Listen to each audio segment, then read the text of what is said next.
crazy world, huh? Well, don't let it get you down, son. Penis, penis, penis, penis, penis, penis.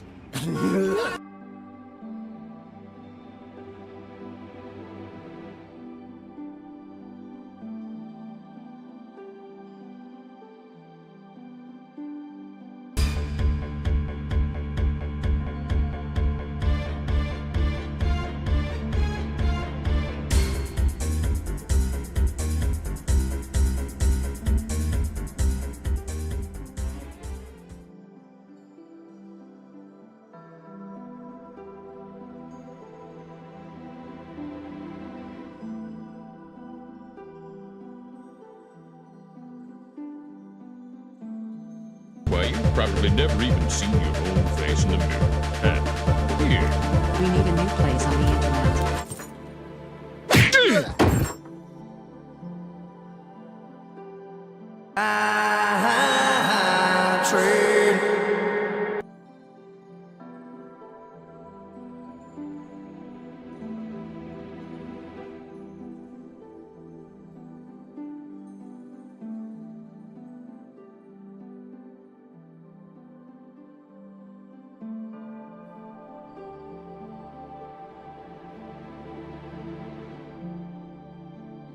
Old gray mare, she ain't what she used to be, ain't what she used to be, ain't what she Welcome used back, to be. Raven. Old gray mare, she ain't what she used to be, ain't what she used to be, ain't what she used to be. And now, the Crazy Old Man Singers. Old gray mare, she ain't what she used to be, ain't what she used to be. Hello? Hello, everyone. Jesus fucking Christ. This is like prison rules. I haven't streamed, since a long time. It's been a while. Very organized and not chaotic at all. Exactly. Holy shit, thank you so much, everyone. I do usually have, incentive shit for resubs and all of that. I can't do that tonight stream. Jesus fucking Christ.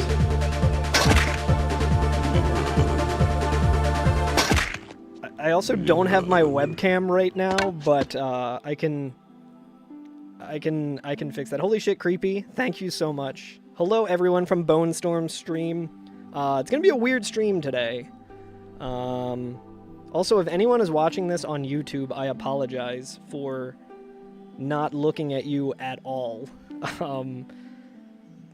But let me see something here. I don't have a webcam, but I got something else that we can. Let me see if I can turn this shit on. How do I do anything? But yeah. Wait, where am I? Where's anything? Okay, wait. Let's see. Does this work? Yeah, there we go. I think. Yeah, there we go. It looks great. This is perfect. This is really good. This is my my PNG tuber. It's highly advanced technology. But yeah, today is going to be a non-conventional stream because I'm going to be helping out my buddy Illusory Wall with some Dark Souls shenanigans. So let me see. Yeah, I'm a VTuber now, creepy. Thank you so much, dude. Thank you so much for the resub. But yeah, I will. I mean, I guess we'll catch up here a little bit before we go over to Twitch phone APK application module is absolute fucking trash. That's true. It is really bad. I was trying to like reset up my bot, but I don't know if it's worth it. But yeah, today I'm going to be helping out my buddy Illusory Wall over on YouTube, who's streaming on YouTube right now. I'm going to help him out with spawning some Vagrants, which is a very strange mechanic in Dark Souls that you might be familiar with. He's trying to spawn every single one in a single run, which is really cool. So I'm going to dive back into streaming by helping him out with that. And then I'll be streaming more soon. I got a GDQ run coming up at PAX East next week, where I'm going to be doing a Dark Souls run, so you can keep an eye out on that. It feels so weird not having a webcam on. I'm like, oh, I should go to my main live because then everyone will be able to see me. But you guys aren't going to be able to see me anyway. But yeah, how's everyone doing today? I hope everyone's doing well. We can go here, I guess. Whoa, did I have that in the exact same spot? No, okay, not quite. I was like, that would be amazing if this putrid moldy man PNG tuber was in the same spot. Thank you guys so much for the resubs. I will update the health bar and all of that off stream, just because I don't have it all in front of me. I have like nothing in front of me. This kind of a last minute stream thrown together with duct tape and glue and gum and shit, so take your damage. I will. Also, if things are like popping more than normal, I think I can dial back the gain a little bit here. I need to get Hamilton Howley over here to sound engineer my fucking terrible stream. But yeah, I guess the other thing I would like to mention, I'll probably pin it as well. Where is it? I don't think I opened it on this computer yet, but yeah, I need to add compression. I need to get some cool effects pedals. I'm gonna get the big muff on my mic. I think that would sound pretty cool. But yeah, on Tuesday, my little cat Fish needs a surgery. So we do have a GoFundMe because turns out getting a mass removed from your cat is expensive as fuck. Did you guys know this? Did anyone know this? Was anyone aware? So there's been a lot of vet bills the past couple of weeks. It's been no good. Wait, what the fuck is my password for this? Actually, I can probably do it from here. One sec.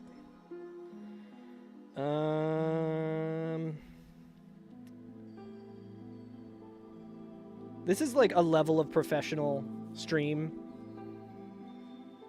that has rarely been seen here on my channel. Usually they're very, very professional and good, but this one in particular, I was like, I'll just start streaming, and what's the worst that could happen?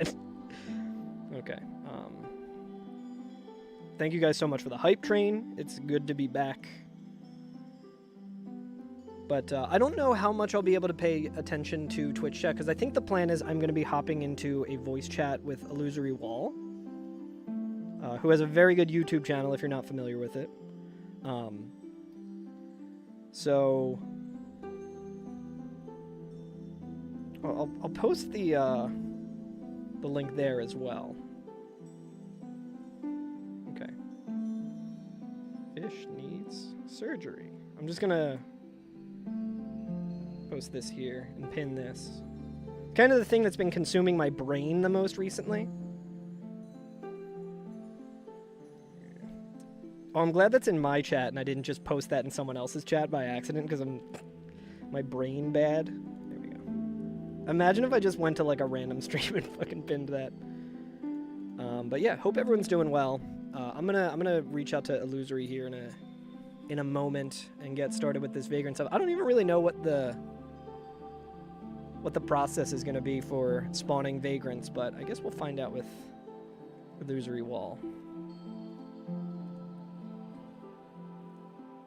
Let me pull up his live video and just share it in chat. Everyone hates the Twitch mobile app, rightfully so, because it's terrible.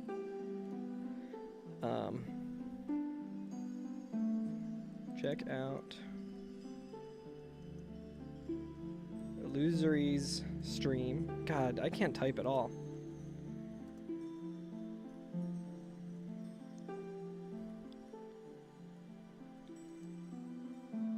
But we're going to be on a Discord call together and figuring stuff out. And I'll probably be responding to stuff in his chat.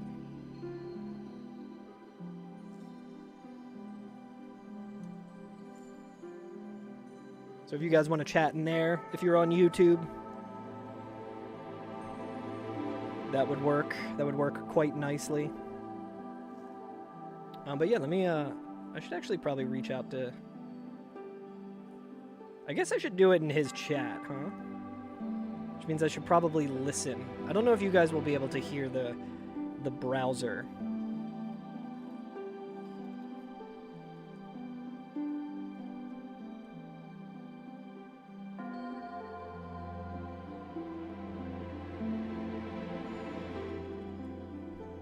I don't know how to do anything anymore. It's funny, like, if I don't stream for a while, I forget how to do everything with streaming, but it's even more present now.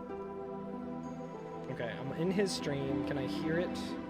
I don't think you guys will be able to hear this, but...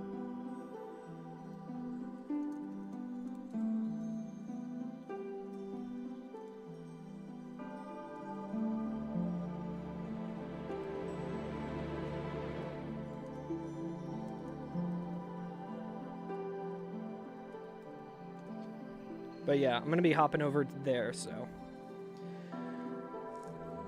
We'll be starting that up pretty soon.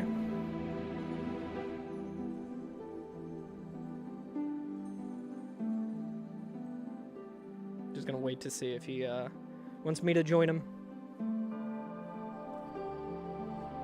Nice. Okay, so yeah, everyone, if you want to head over there, I'm gonna hop over there now. So, I'll be right back, guys. Well, I mean, you guys will. Yeah, exactly, Berto. Berto, this is mostly going to be...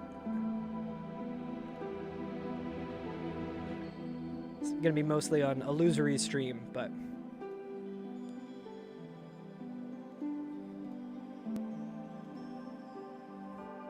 Hello, hello.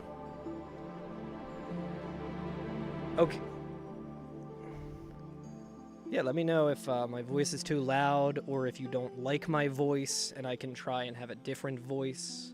Also, anyone in my chat on Twitch, I think it looks like you're coming through on my OBS as well, so I'm mostly just directing people to your YouTube. And I was like, yeah, I will be reading my Twitch chat, but probably not too much. Yeah. And feel free to... Oh, go ahead. I was going to say, please post a link to your Twitch in the chat. Yeah. Hang on one second. Let me dial this down a little bit. There we go. I need to get my windows pulled back up correctly. What am I doing? Here we go. My stream's kind of a mess right now because I had to break down my stuff and set it back up, and so it's kind of all over the place. But I'm like, I think it's mostly working. Excellent. They're saying you're a little bit quiet, but you don't touch anything on your end. Oh, cool. Yeah. I will get that on my end. I'm just gonna dime the gain that's on my interface. So let's see. Actually, maybe go ahead and do that because I'm stupid and I don't normally know how to change. So if you right click on my avatar on Discord, you should be able to just adjust the volume as well. There it is. I literally always forget, and I've been doing like Night Rain like streams or like recordings with people, and every time I'm like, wait, how do I do? I forget every time. It's whenever I'm in a group call, like I know where to find it more easily, but it's again a one-on-one. If I have a harder time finding it for some reason, I'm gonna turn it up a little bit more. And oh, interesting. I just realized something. I can add your PNG tuber to my stream as well. Because we apparently use the same technology. I literally just set up a PNG tuber for this stream like earlier today in like 10 seconds. So. Oh shit, that's sick. I'm so stoked about that. So I'm gonna add you. Pardon me, chat, as I get stuff. Yeah, sorry, chat. Sorry for like derailing the stream entirely. No.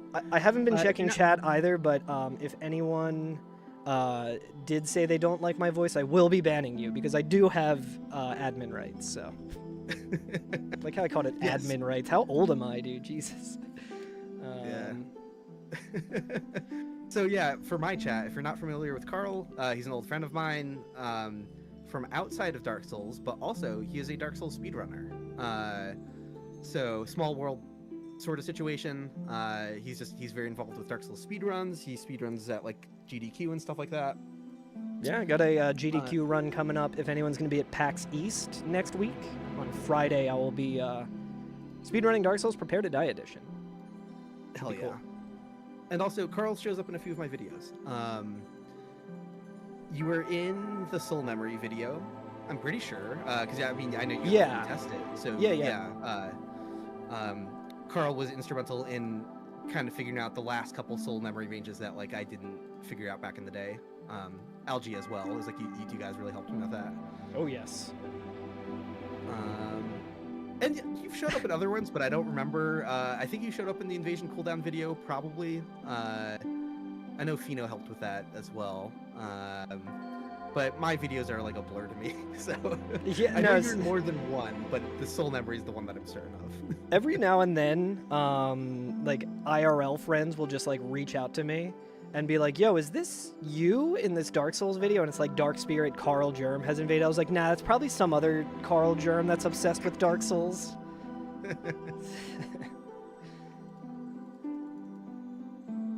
All right, I think I am. Just Ooh, that was about cool. I set. just caught a that was a fun sighting. I just got an Estus charge Oh, from nice. someone kindling the bonfire. My Estus was full, but I got the golden like aura.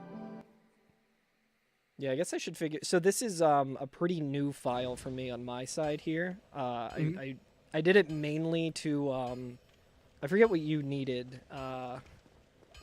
Oh, yeah, I don't even remember. I set the I'm like an hour into it, and I don't know which bosses I killed. But where should I Oh, head? gotcha.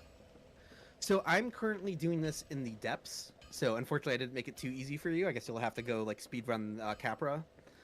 But yeah, I'm dropping transient curses over and over, kind of like where you farm rats for humanity. Okay. Try my best to find like weird spots to hide item bags. So Yeah, I definitely didn't fight Capra yet, but the good news is I don't need to like. I can get to him pretty quickly. There's a Yeah, a well, you remastered don't a remastered have to glitch do all that that makes it very easy. That I utilize a lot in randomizer. What is there like a specific level range I should be as well? I think this is like No, the yeah, that doesn't matter at all. Yeah, there's no level ranges for anything outside of co-op and PvP. So okay, sick. yeah, a max level player can send a level 1 player a Vagrant. At least I only know that conclusively in the original version of Dark Souls, and I've never actually tested that in the remaster. But like, there's no way. There's no way. they have a Yeah. level range to that. That would be really funny. The thing that gives me pretty good confidence about in saying that is that the online bells, clearly don't have a level range. You could like Yeah. glitch to grind. You could be level like 500, which is an absolute ghost town of activity, and just hang out in Undead Parish, and you're just gonna hear the bell ring frequently. And it's like, oh yeah, like there's no level ranges for all of the asynchronous multiplayer stuff. And there wasn't in the original version of the game for sure. I did test it in that game, so Nice. very high degree of confidence without direct proof that still works that way in the remaster. Nice. I'm just gonna like dump some stuff into levels. What's a good weapon that I have access to here? I'm gonna use the Drake Sword. Actually, the Drake Sword might be okay against Capra Demon. Oh hell yeah! You're brave if you go in without the wolf ring, in my opinion. That's true. Speaking of Wolfering, my buddy Randomsome is in chat, and I know. Oh yeah, random sum. Yeah. Their ears will definitely be perking up with the wolf ring mentioned. Hell yeah. Random sum seems like a cool dude. I've never like known him super closely, but he's been like someone I've known of for a very, very long time. Hell so it's yeah. like, oh yeah, Yeah. of course, random sum. Like, They seem, yeah, they're We've they're totally really talked really sweet. before. We've hung out at Magfest here and there in passing, but could always do some that's right. more hanging. Wait a minute, I would feel super shitty if I've actually met Random Sum in person and just forgot who he was attached to a handle. So I'll follow up on that later on. God, I would feel bad. Oh, yes. Like if that's like No, if it's someone I should know IRL. Fuck. I like constantly do that. So you shouldn't feel bad because then I have to feel bad. Yeah. Right. Oh, it's funny too that I'm currently above the aqueduct, because I glitched out of bounds very easily, and I'm like, to me this is just such a normal thing, and I'm like, wait, I should probably explain this to other people. Yes. Yeah. So you're doing the is it where you climb up the ladder funny and then kind of like run over the wall? Yeah. You just like climb up the ladder and then just roll, and you're like outside the bounds. Yes. So for anyone in chat who has no idea what the hell we're talking about, in the Undead Burg, before you go through the first fog gate, there's that area where you can like roll through the breakable barrels. There's all the hollows that like climb up and ambush you, and you can pick up rubbish and climb up that ladder. At that ladder, like, I don't even know if I know how to explain it, but it's kind of like as soon as you get to the top of the ladder, if you immediately like hold left or whatever, kind of like you can kind of like walk around or through the collision. I think I talked about it in my Invisible Walls video, maybe. I don't remember if I did or not. I think on remastered, I think it's also like a lot easier than it was on like Prepare to Die edition. I'm pretty sure. It actually might be a remastered only thing. Hot Pocket might know. But yeah, you just kind of like from the bottom. I think there's a way you can do it just right from the top of the ladder, but it's almost free to just climb from the bottom up, and then just like you just like tap left a little bit and then just roll, and it's like it takes some getting used to, but it's pretty free and it's easy to redo. Yeah, if it is only possible in the remaster, there's a good, and I did mention it in my video, there's a very good chance I failed to point out that it doesn't work in Prepare to Die edition or is harder. That is extremely something extremely likely for me to have overlooked.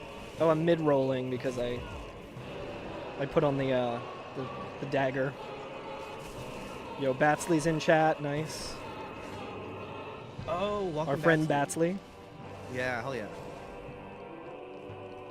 I need to get a better setup figured out. Unfortunately, I can't see your chat. Next stream we do this together, I might get like another device to be able to see your chat. Yeah, my stuff is always just a mess of way too many windows open, and like browser windows with like a bad browser that probably makes my computer run terribly. Okay. Anyone watching my stream will be like, this dude speedruns? Because it seems like it's taken him a while to kill Capra Demon. Alright, I think I just dropped an item drift bag of humanity, because I probably have the max of that. Cool. Alright, but I'm at least in the depths now, I think. So Mikey in chat asked me, what do I think the next topic will be for my next Dark Souls Dissected video? I'm definitely going to finish out my like enemy detection series. So I'm currently working on the smell video, how enemies can smell you in Dark Souls. And after that will be a video on sight. It's possible I might make other videos between, but they wouldn't be like mainline Dark Souls Dissected videos. It might be, like I've had a lot of people ask if I'm going to edit the map list run. Like do like a sort of condensed version where I talk about the run. So I think I will do that, but I'm going to force myself to not do that until after the smell video is out though. So maybe it's kind of weird to like wait like a while after finishing the map list run before jumping on that, but I'm not I'm not giving myself like an other project before my next main proper video is done. So some enemies can smell you, most can't. And if you have no idea what the hell I'm talking about, just stay tuned for my next video. I'm very excited for that video. Yeah, it's gonna be a lot of fun. It's a fun topic to explore. Where like I always knew, I mean not always knew, but for a long time I remember people like data miners talking about it, like, oh yeah, like the smell thing, and I don't know where I would have first heard of it. Maybe from King Boar, maybe from someone else. But I never like followed up. I never like actually like looked carefully through the parameters, being like, who can smell? How much? Like what is the exact detail? How does it work? So the deep dive on that was a more recent undertaking of mine. So the whole enemy detection series was a lot of fun researching, just because I was really throwing myself into the deep end of a topic that I did not know much about at all before I started. I think I'll probably just use the Crystal Greatsword, honestly. I forgot that, what's his name? The Merchant in the Depths. Oh, yeah. I forgot that he sells that. Donald, yeah. Yeah. Hi, Shamai. Oh, hey, Shamai. Dark Lord Disco asks, which Dark Souls boss smells the best?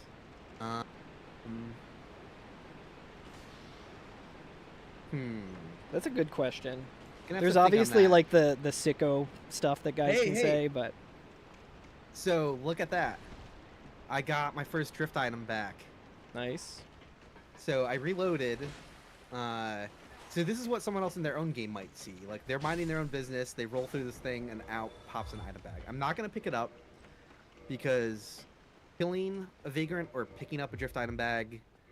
Oh yeah, I should remind you of that, Carl, as well too. Once you get started in the process, if you see anything, don't touch it. 'Cause it'll lock you out for a long ass time. There's a Oh, lengthy right. vagrant cooldown. So if I pick that up, I could not send or receive vagrants for like 40 minutes or something like that. The fun part is the item that's in that bag is not a transient curse. What item is it? I don't know. Hold on. Well, you should check.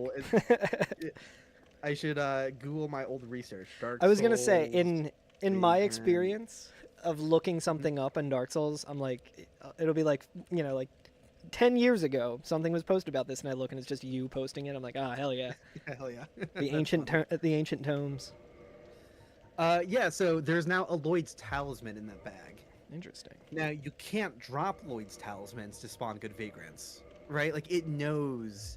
There's a whole like metamorphosis, transmutation process they go through, which is just such a weird mechanic that they like bothered to do all this crap.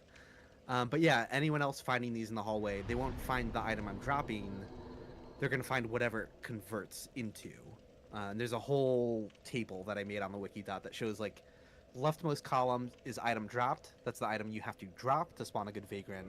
But then it shows you like what the corresponding drift item bag will actually carry, and then when it turns into a good vagrant, what that will drop.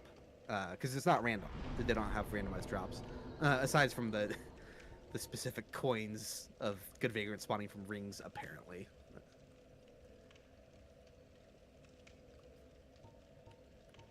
All right, so I'm in the depths. I'm at the fireplace. The fireplace. Oh. Who am I? The I'm at fire- the the fireplace. Yeah, I'm at the. Yeah, It's I'm at the the- bonfire. Bonfire, cool. Yeah. So basically, anywhere you think you can hide an item bag where you think it's less likely for people to see it and pick it up, options are kind of limited for that in the depths. Honestly, like there's not a lot of hiding places. So I've been rolling into one of the slime piles in this hallway, where you farm like the rats for humanity. Because the resulting good vagrant that I'm trying to find is just a little bit further down in the very skinny hallway where you can fall into a pit to wind up by the basilisks. I can pull up your stream actually on my So phone. that's where I've been dropping them, but you absolutely do not have to drop them in the same place. You could drop them in like the boxes behind the rats that people farm, I guess. Maybe people farming them will break the boxes too and find the item, but hell, they might roll through the slime and find my item too. So Oh, I see the slime you're talking about. Yeah, I've been kind of dropping item bags in the middle of that because it does hide them well enough. If you don't break the slime, like you can't see the item bag helping. Nice. Oh, Michael in chat is asking, are we supposed to be helping? Completely up to you. Yeah, anyone who wants to join in is free to join in. But yeah, what item should I drop? Transient curse. Okay, let me see. I don't know Or, if I have I mean, that. you're using dupe glitches, so it could be like a divine blessing. It could be rubbish. I could get all of that. I don't think I... Wait, do I have rubbish? I Did you probably pick it should have up done a on the- little more prep. like getting the Lord Vessel might have been a good idea as well, but... Yeah, we're not getting to post Lord Vessel areas tonight. True. So- I just mean for the ability to warp, you know? Oh, true. Yeah. Yeah, I'm a little low on items, but I can go and get... You can think always I go can- pick up the rubbish from the Undead Berg, and if you're able to dupe that, then Yeah, I think I know where that is. it's so right by where you did the shortcut to. Nice, the okay, Cat that's what I Demon. thought, yeah. Yeah, he's right. It's right by that ladder. I might as well, I guess, get Laurentius free as well. So to reiterate for the chat, for anyone wanting to join in and help, you can't drop any wrong items. I mean, you can. There's a lot of things that don't spawn vagrants, but like they won't hurt the process. I would just Google Dark Souls Vagrant Wikidot. You'll find a table for spawning good vagrants, and it's the leftmost column where it says item dropped. those are all of the items that you can drop to spawn good vagrants. And the other important bit of information is that if you find a vagrant or you find a drift item bag, you do not want to touch them, you do not want to kill them, or you do not want to pick up the drift item bags, because, you know, that stops it from existing. But also, I said this earlier, I'm not too worried if anyone's like trying to like troll the stream by trying to get all of them. You pick up a drift item bag, you kill a vagrant, you get a lengthy cooldown that stops you from sending or receiving vagrants. So I'm just not worried about that at all. Anyone trying to do that will take themselves out of the process for a while. And yeah, this is on PC, and I'm playing the remaster. But if you want to do it in your own game, on your own platform, that'd also be super cool. You know, this entire stream is on PC, but I've done it on PlayStation before. You know, so Trying to like backtrack through the depths, and I'm so like randomizer brained right now for so many of these areas that I like. Okay, I found where I need to be. These dogs might make it a problem. Oh, I just got a cool pivot. All right, nice.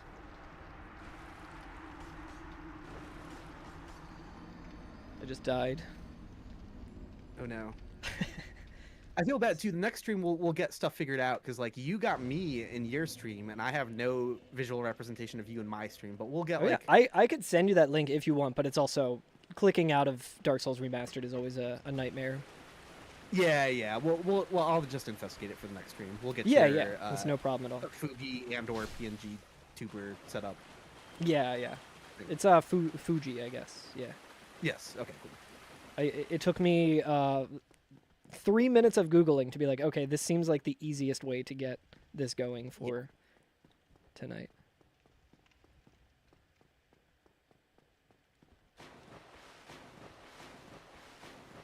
Should also just get like the Reds. Thank you. Should also just get a bunch of. Oh, sorry. No, it's fine. It's like a podcast. But no, I was just saying I should get all the items to drop as well. Oh yeah. They were just saying they love my favorite avatar. So cute. I appreciate that. Oh, it's so good. Zuli the Witch drew it for me, and she nailed it. There were no notes at all. You know, it wasn't, oh, could it be a little more like this? She did ask a few starting questions, but there were no drafts. I mean, maybe she had some on her end, but this is what she made and sent to me, and I was immediately like, hell yeah, that rules. I'm extremely happy with it. Part of me is tempted to just go and get the Lord Vessel so I don't have to run around as much, but that would probably take way too long. That would take like 15 minutes for me. Honestly, we're just hanging out, so I mean. Oh wait, I can. If you don't spend any of the stream dropping actual vagrant stuff, and you're just getting prepped to help you in another. That's true. stream, I feel like it's not necessary. It's not necessarily like unproductive. Right. Exactly. Although, if I kill Ornstein and Smo, I think Dom Hall or whatever his name is moves to Firelink Shrine, and I can just do the duplication glitch with him. So maybe I don't want to. I would rather just do it from. Do it from what's it called? From the depths rather than having to go back to Firelink each time. Mm-hmm. So yeah, what is your process? Then you just drop a drift bag in that spot and then like use Homeward Bone or something? Yeah, Homeward Bone, die, just any way to like reload the map. I stupidly just rested at the bonfire. Even just resting at the bonfire alone wouldn't send the item away, but quitting and reloading does as well. So that's also an option. If it's like yeah, I just meant in Firelink. Oh, gotcha. Yeah. I meant to just Homeward Bone back to the depths, but it's not too far away. I can just showcase the glitch again, I guess. Oh, I forgot. Laurentius's like dialogue prompts are always weird. It's like if you say yes, he's like, "Oh, that sucks," and then you're like, "Oh, let me say no then." And when you say no, he's like, "Oh, that sucks." And you got to say no the first time, and then yes the second time. And I always mess it up. So someone asked, can you drop a transient curse anywhere in the depths? You absolutely can. The only thing that's kind of tricky is if you look at my checklist in the top right of the stream, there's a couple different vagrant locations, and I don't know how they're zoned exactly, right? So like if you drop it in a different part of the depths, maybe it'll correspond to that other vagrant. But hey, I mean, we're gonna be working on that one after we get this one, so I would say yes. Drop them in weird places where I'm not dropping them. We can just add more hidden bags around the area, and it'll help the whole process. So anywhere it seems like to you is a fun spot to drop a bag in a weird out of the way place. Hey, good sign. I got my second drift item bag back to me. Nice. So this is usually what it's like when you're on your way to finally getting your own vagrant back to you. So this is feeling good. Like, it would be ludicrous if I got like 10 drift item bags back and haven't seen a good vagrant yet. You know, I can't put an exact number to it, but like around 5 or so is a sort of ballpark where it's like, okay, I should be seeing a vagrant soon. But yeah, so like another place I like to drop them sometimes in the level is like if you go out where the channeler is, there's some boxes out here that you could like roll into and hide an item in it and hope that's out of the way so someone else doesn't see it. I don't know if this area out here corresponds to that vagrant location. It probably does, but maybe it corresponds to the other one. I don't really know. Oh, Randomsome just asked in my chat, can we help by just resting at a bonfire to proceed mutation? No, you would have to keep quitting and reloading or casting Homeward or Dark Sign.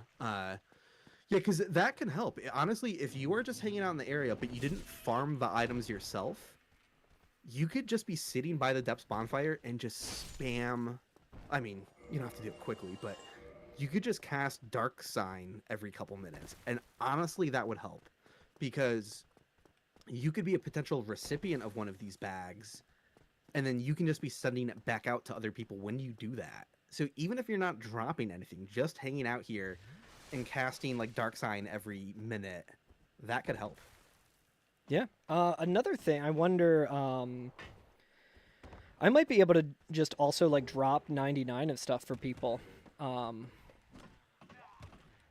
Yeah, if people are having trouble like stockpiling the right items, talk to Carl and maybe he'll be a more appropriate level to like meet up for multiplayer.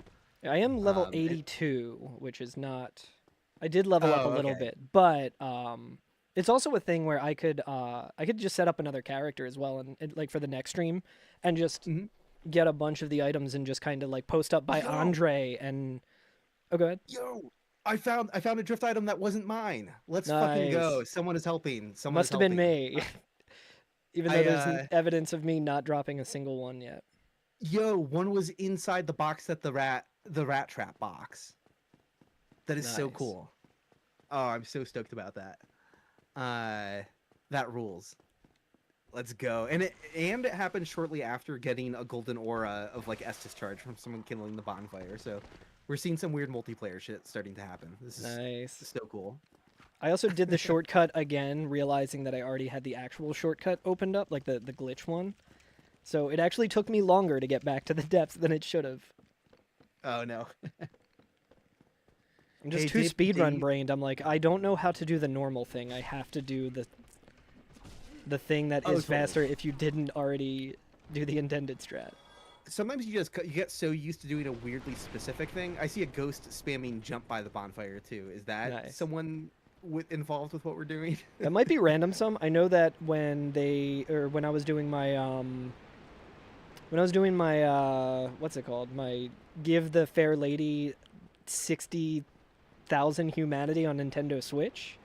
The insane thing that I did. Randomsome was like live in my chat for like the 8 hours that it took me to do that, and they were just like, wait, this is on Switch? Hang on, let me see where I am. And they leveled up to the point where they like fought Quaylag and everything to get to the bonfire, and right as I was giving like the last of the 60,000 humanity, they were just sitting by the bonfire like doing gestures and stuff. It was really cool. Hell yeah, I love that shit. But yeah, I had Dave Breaker Rain in chat saying they were dropping items there, so I think they might be the person responsible for the drift item that was in the rat trap. That is so cool. Okay, I'm gonna go to Dom Hall and do the glitching, so that way I can just drop a bunch of rubbish everywhere. So, like, normally rubbish, I think there's only one of them each run, right? I think so, yeah. So yeah, if you use Donal to, do you want to explain to? I mean, maybe not in like elaborate detail because it's impossible to follow over verbal instruction. But like, Yeah. what's the gist of the glitch that you're doing? Because you had to teach it to me, and I did not know the specifics. Yeah, so it's like a number of glitches all at once. If you guys are familiar with the brightness duplication glitch, where you can get the brightness menu over the inventory menu, that's like the second part of this, and it's called a negative quantity dupe, which you can always go to soulspeedrun.com for all of the Dark Souls glitches, explained way better than I can. But for the most part, we're like overflowing the inventory so that we are able to drop a negative quantity of an item. Oh, this slime followed me all the way over here. I should probably attack him. Nice. But it allows us to drop a negative value, and the way that the game interprets dropping a negative value is giving you that amount. So while I'm doing it, I might be able to explain it, just because, like, it's hard for me to explain while not actively doing it, but I've explained it during runs and stuff so many times. So let me go ahead and do that. So transient curse, I'm also going to move the rubbish here. Okay, so those are offset the way I need to be. Okay, let me see. It's also funny, I usually do this at Andre, and I'm like, wait, can I do this here? And I'm like, yes, I can. I've done this at every single merchant in Randomizer. Okay, so I think, oh, you're not actually, oh, wait, here we go. I forgot I'm using like 2 different computers, so my mouse has to be on a different thing. So, the way that it works is because I have a mouse, I'm able to change the inventory in the merchant's menu by clicking. So what I can do is I can buy multiple of an item that I normally wouldn't be able to buy multiple of. So in other words, I'm going to be buying a stack of for this, I'm going to do the Helm of the Wise, and I'm going to be putting the inventory of the standard arrow over top of it. It might be very expensive, though, so I might have to think about something. I might do Crystal Straight Sword instead because it's cheaper. And I will need to... Well, I guess I can try both of them. But what I'm going to do is I'm going to hit confirmation by using the E key on the keyboard while clicking to the other inventory slot. And if I do it right, it's a little awkward with the setup, but I should be able to get the standard arrow thing over top of trying to buy the helmet. Yeah, basically, like it's like you can buy multiple arrows at once, but you can't buy multiple helmets at once. But the prompt from the arrows is going to overlap and let you buy multiple helmets at once. It's very tricky with... There we go. Okay, so I got it. Oh, I can just burn all of my souls and buy 999 Helm of the Wise, but I don't really need to do that. But it'll actually be cheaper going the other direction, so I'm going to go ahead and do that. Let's see. But yeah, it's very easy to do. It takes a little bit of getting used to, but it's not like frame perfect or anything. It doesn't really require like any like skill. Really, it's just like trial and error until you get it. I think I really only need to buy 100 of them as well. I mean, technically, I would only need 99. Yeah, because most stacks of things that spawn vagrants are... They cap at 99, yeah. All stacks. Yeah, because there's no arrows or anything that spawn vagrants, so... My main reason for not wanting to do the Crystal Straight Sword is so I don't accidentally equip the stack of, like, 100 Crystal Straight Swords and just get the poop walk animation. But I'm using the Great Sword anyway, so it's fine. Okay. Yeah, this is going to be much more affordable. So I'm buying 99... Well, I'll do 100. I'll do an even 100 because then I can drop negative 99. Which, I mean, I really only need negative 98. Oh, whatever. It doesn't matter. I'm getting lost in the weeds here. Mm-hmm. But yeah, I'm going to do that. And now, because I did that, I had this stack. It kind of throws the game off, and it keeps that value of 100 on the inventory of the merchant. So I'm going to go ahead and look at it. Look at the Crystal Straight Sword. It's asking me to purchase it for 4,000 souls now. And I'm just going to hit start to close out of that menu. Oh, that's so funny. I also had the... you can also do a controller rebind to make it way easier than clicking. And I didn't realize that I had that rebind on there, but I did. So I could have made that way easier for myself. But I should have the glitched value now. And I'm going to do the brightness dupe as well of overlaying the brightness...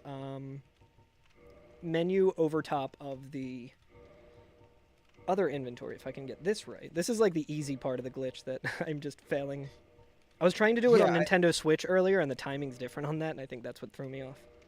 I can show chat this part of the glitch, sort of. It won't be the exact same. Sorry, it might be confusing if I try doing it while you're explaining it, so sorry if this... Oh, no, that's fine. I'm just failing it over and over again. But, and I'm not doing it in the exact same context. I'm doing it a little bit differently. But this is in the ballpark of what Carl is doing.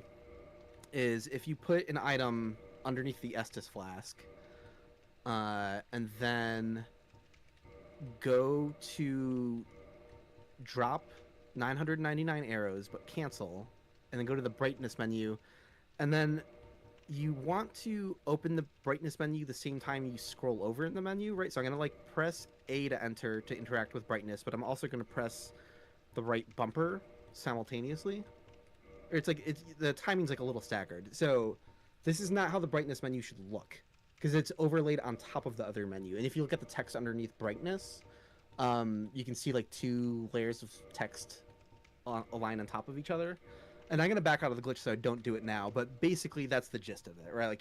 You're forcing these menus to appear on top of each other, and there's dupe glitches you can do because of that, so yeah, fun stuff. I think I kept failing it, and I was like, what is happening? And I think I literally was just using, I think it was the prompt swap thing happening again, the other controller thing. Actually, no, I'm still failing it a bunch, so I don't know what's going on here.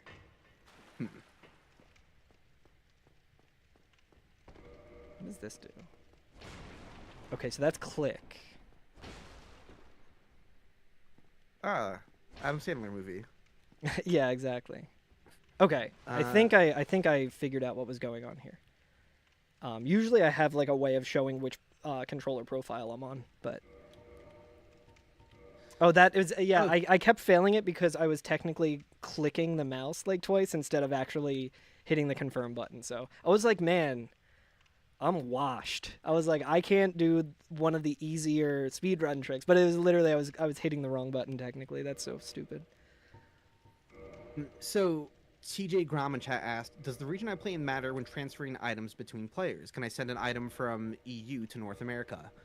I'm pretty sure you can. I'm not basing this off of... I don't want to sound like an authority on this, because usually when I talk about level ranges, blah, blah, blah, that's all stuff I tested myself. I'm just going off of common wisdom that global matchmaking would allow that. So I'm pretty confident that's fine. But it's not something I've ever tested and, don't really know. I have a high degree of confidence that that's fine.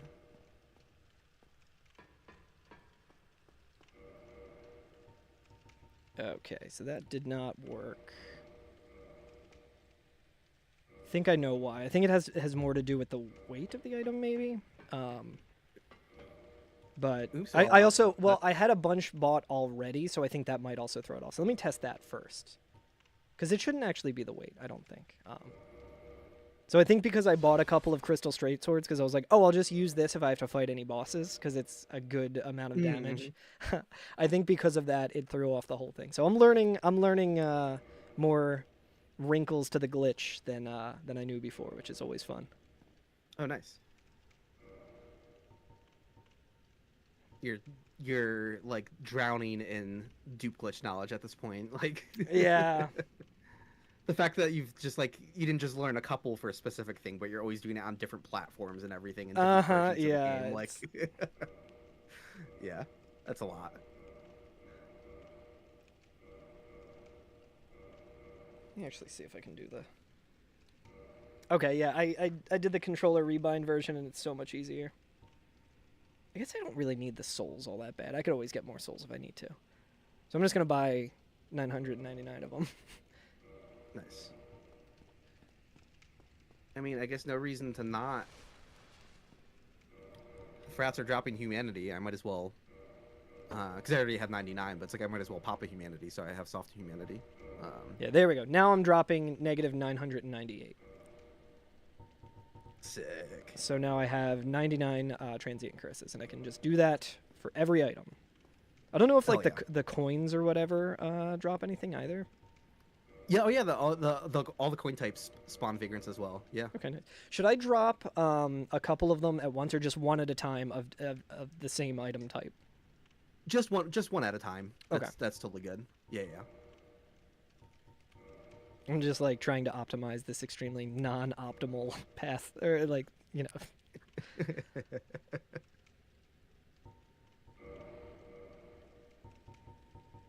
Alright, I guess I can do please. humanity as well.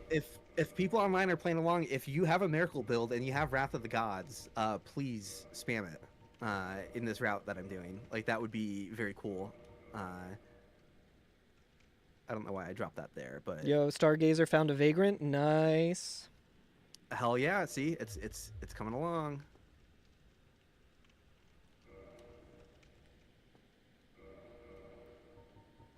Yeah, I'm gonna get. Oh, I also got 99 prism stones, which is something that I want to do at some point as well, utilizing those and testing the limits of something in Dark Souls that I don't think anyone has really ever tested before fully, the way that I can. How many can you drop in the remaster when you can drop thousands of them, not just a couple hundred or whatever? Yeah, if you guys go back and watch I don't know if there's like chat replay on YouTube Live VODs, but if you watch like any time Illusory was dropping prism stones during the mapless run, you will see me in chat being like, what's the amount that can be dropped? Like, what do we have any information on that? And just like, I asked it so many times because I'm like, I kind of want to see if I can just drop like 1,000 prism stones and see if all of the prism stones remain like with the effect there. I have a feeling they probably will. Yeah, because From Software probably Yeah. planned for it to not really be possible to have more than 198 with like the bottomless box and everything of you dropping it, and they'd be like, there's no actual way in the game to get more than that. Maybe they didn't think about summoning in someone who has 99 who also drops it, but it just seems like a consideration that they were like, no one would ever do this, and then I'm like, I am going to do something that no one in their right mind would ever consider doing. So Green Ducky in chat asked, you mentioned a timeout if you pick up those items. Does that apply to an IP address or session/character/player ID? I'm like 99% certain it's character specific. It should just be save data on your certain character. Randomsome brings up a very good question. They said, wait, I thought you could only have like 30 dropped and then they despawn. That is item drift bags. That is correct. You could, if I was dropping them, yes. But if I'm using the prism stones, their use case is they make a little particle effect. So yeah, and it's how much of that particle effect can you have? Which and is, I remember people spamming again. They would do something like get a couple hundred going, or at least several hundred, right? Because they would drop 100 or they drop 99. They would rest at the bonfire, like pull more out of the bottomless box, drop 99 more, summon friends for co-op. Their friends would drop 99 each. So like someone has dropped several hundred on the PlayStation back in the day, and it absolutely crushed the frame rate. And, like, and when we really... say when we say dropped, we actually mean using use the prism stone. Yeah. Like We're your character not drops it, like but we're not doing the verb of dropping within the parameters of the game. Yes. Oh, and I should clarify too. Yeah, my stream VODs do have chat replay. Oh, nice. Yeah. I kind of recommend it because like if I mean obviously I have long ass streams, and if you're listening as a podcast, then why would you? But if you are in a position where you're like sitting down and watching, that seems like a more optimal thing because I try when I can more often to like restate a question that someone's asking, but every now and again I just react to something someone said, and yeah, like that's it's better to have chat up for that. Yeah, I learned the hard way that they start the dropped items start to despawn in Yes. 30. I learned the hard way because I was like, wait, I can be so much more optimal by just dropping a whole big stack and then using them when I'm giving the fair lady the max humanity that I can at a time. And then I was like, hang on a second, let me see if this is actually. And I like I just like did some quick Googling and stuff. I was like, oh, here's an old Tumblr post that is talking about it in like Gwendolyn, like right before Gwendolyn's grave. Or whatever it is, like Gwendolyn's Boss Arena. And then I was like, oh, that's Illusory Wall posting this like 10 years ago or something. Yeah, by the way, I got my first Vagrant. He's here. Nice. I'm going to go ahead and check that one off the list. There he is. He looks just like Hell you. yeah. Yeah, that's my little unhatched cousin. I think we look pretty different in all honesty. You know. So wait, where do I tab over for this? Where did I put the checklist? What am I doing? Okay, so this is the Good Vagrant narrow hallway by first pitfall. He is off the list, and let me pull up OBS and YouTube so I have those up again. There we go. 100 minutes. Not too bad. Oh, and also let me change Vagrant sightings to 0 out of 92 to 1 out of 92. Nice. This is going to take forever. I feel like it might take less time than my humanity shenanigans. Yeah, this is, I think... Especially the more people that start helping, you know? Yeah. Vagrant sightings 1 out of 92. Okay, update that. I also moved in the water and saw a rat look at me, and I was like, oh, I know why that happened. Oh, hell yeah. Sound. I don't like how that looks. OBS, what are you doing? Okay, there we go. Sorry, sound cutting in and out. We have 1 out of 4 Vagrants in the depths taken care of. So whenever this happens, I'm going to... Startling him is okay. And he's gone. When he runs off and disappears like that, first of all, that's behavior that only good Vagrants have, right? Good Vagrants are just like crystal lizards. They behave exactly the same as them. They run away, they disappear. When they disappear, that's the same thing as like dying with them around or quitting and reloading. It does get sent out to another player.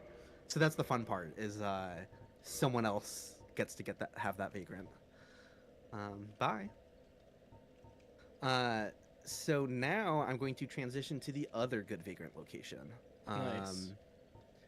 I'm going to near the Gaping Dragon. Yeah, so the run back for this one's going to be a little bit longer. It's also funny watching your stream, but hearing you on Discord and then being like, oh, there's a bit of a delay compared to just talking to you immediately versus what my phone is showing me. That's funny. Oh yeah, absolutely. I have tons of items to drop now, which is good. Dark Lord Disco says he's seen items all over the place. Hell yeah, that rules. I'm so stoked about that. Okay, so the other Good Vagrant location is when you're heading to the Gaping Dragon, before you go down any of the stairs, right? So you're not going one level lower to where, like, the Lautrec and Solaire summon signs are, but this very top level, not the one where the channeler is, right? Like, you did go down to the bottom level, like you're actually going to the boss room. But this upper floor, or middle floor, whatever you want to call it, this is where the other Good Vagrant can spawn. You can spawn, I don't know, it's like right here, or like right here. It's somewhere in this corner off to the right. So I think, so I don't have to keep running to other places to look for item bags, I'm just going to drop item bags here and hope players aren't thorough about running over here. I realize these dropped items are kind of out in the open, but like, you know, maybe there's a good amount of people playing Dark Souls who know there's no items over here, and so they're just... They'll think it's patches and be like, not falling for that. Right, so... So yeah, this is the next phase. I'm going to drop items over here, I suppose. If you're helping along and want to hide them in more obscure places, then I think down... Again, I don't know where the boundaries are for the Vagrant spawn locations. Oh, welcome, Moonlight But I think just being towards the end of the level in general would help. So like, if you go through the shortcut door and were to drop, go down the stairs, dropping items anywhere in this chunk of the level should probably sync up with this spawn location. So, like you could be dropping items like in these You know what? This seems like a better spot to drop items. I'm gonna drop items in these boxes. I was thinking, yeah, it might be good to do it in the box. Is it near the rat box or? I did it by where like Donal of Zena sells stuff. I'm dropping items in those boxes now. So like, right by the entrance to Blighttown. Oh, okay. Yeah, it's easy to. I actually dropped a bunch of items there, as well.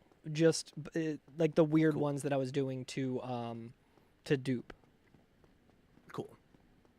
Hell yeah. So you said you're doing a couple of drops, like one near the Gaping Dragon and then one at Dom Hall, to like. I'm just gonna do it by Donal. Oh, okay. But I'm still gonna run to like the Gaping Dragon and look for them there. Again, it's like the ledge overlooking the Gaping Dragon room, not where the channeler is, but the highest yeah, level that's where I am. I that just dropped it level. in a corner there. Sweet. And then I'll also go to, well, I guess with I already have dropped a bunch of items near Dom Hall. Oh yeah, this should definitely sync up with that location. Like, there's no way it wouldn't. Oh, is it near the heavy crossbow where like normally you find the heavy crossbow? I'm wondering if I was one level too high. It's the same not... level. Like, as soon as you go up the stairs from like the rats and the slimes to go towards the Gaping Dragon, you don't go down any more stairs at all. Okay, anymore. Cool. Yeah, I went down some stairs and I was like, wait, this might have been the corner, because there's some soapstone messages in yours that. Yes, I see a soapstone message saying dead end ahead. Yeah, I don't think I see that one. I'm gonna upvote it to try to steer people away from looking over here. Oh, nice. Yes, it is a dead end. Yes, there's nothing over there. There's absolutely no reason to go over here. Yeah, if I see that, I will do the same. There's just something very silly about like how some of the weird unused nooks of the game like do get used for vagrants and stuff too. So, something cool about that.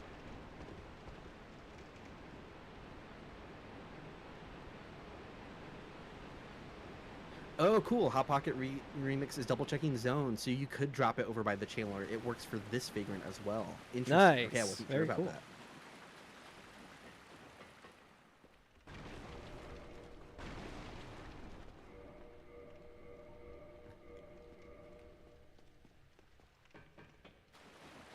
Yeah, and we're on track for like a decent rate of getting a vagrant back. You know, it took what, like somewhere 60-ish, 60 plus to get that vagrant. That's reasonable. Like that's a decent, like, you put the work in, but that's not like a disaster. Yeah. It's not like crazy good luck either, but it's just kind of the expected at this point. That's pretty good.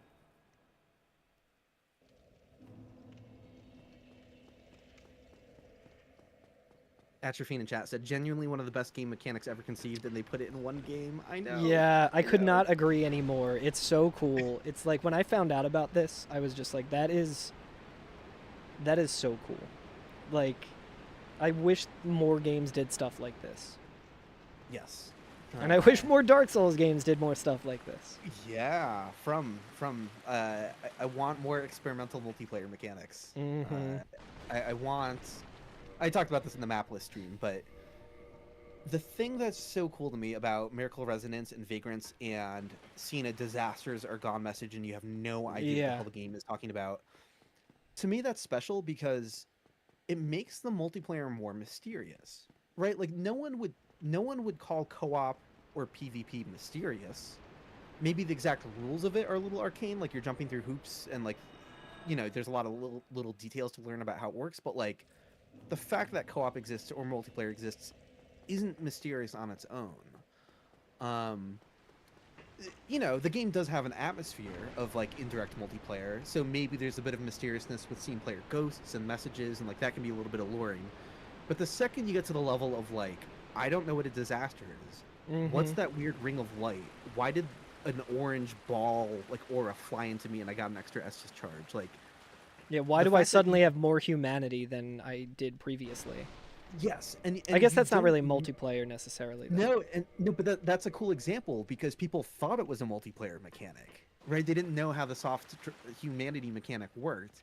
So the fact that like you don't know what is a multiplayer mechanic and what isn't, and you don't know how your game is being affected by other people, is just cool. Yeah, Like it just adds this extra layer of like, I don't know what might happen to my game at any moment, and it's all weird side stuff as it should be. Like there shouldn't be like drastic outcomes in your game for that you don't know what's going on, but like just the fact that like your game can be kind of fucked with and weird things can happen and you're just like, this is out of my hands, and it makes player ghosts more mysterious, right? Like you see a ghost running around and you're just like, oh man, that motherfucker might be like doing stuff to my game in a way that I can't comprehend. yeah. It's just cool. It's just cool. And when you strip all of that out and it's like, there's co-op, there's PvP. It's like, you're losing the coolness. You're losing the coolness.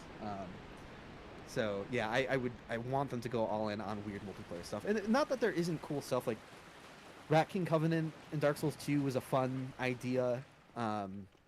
It's not well supported, like well past launch. There's not enough activity to make it worth it. But when the game was bumping, like that was fun.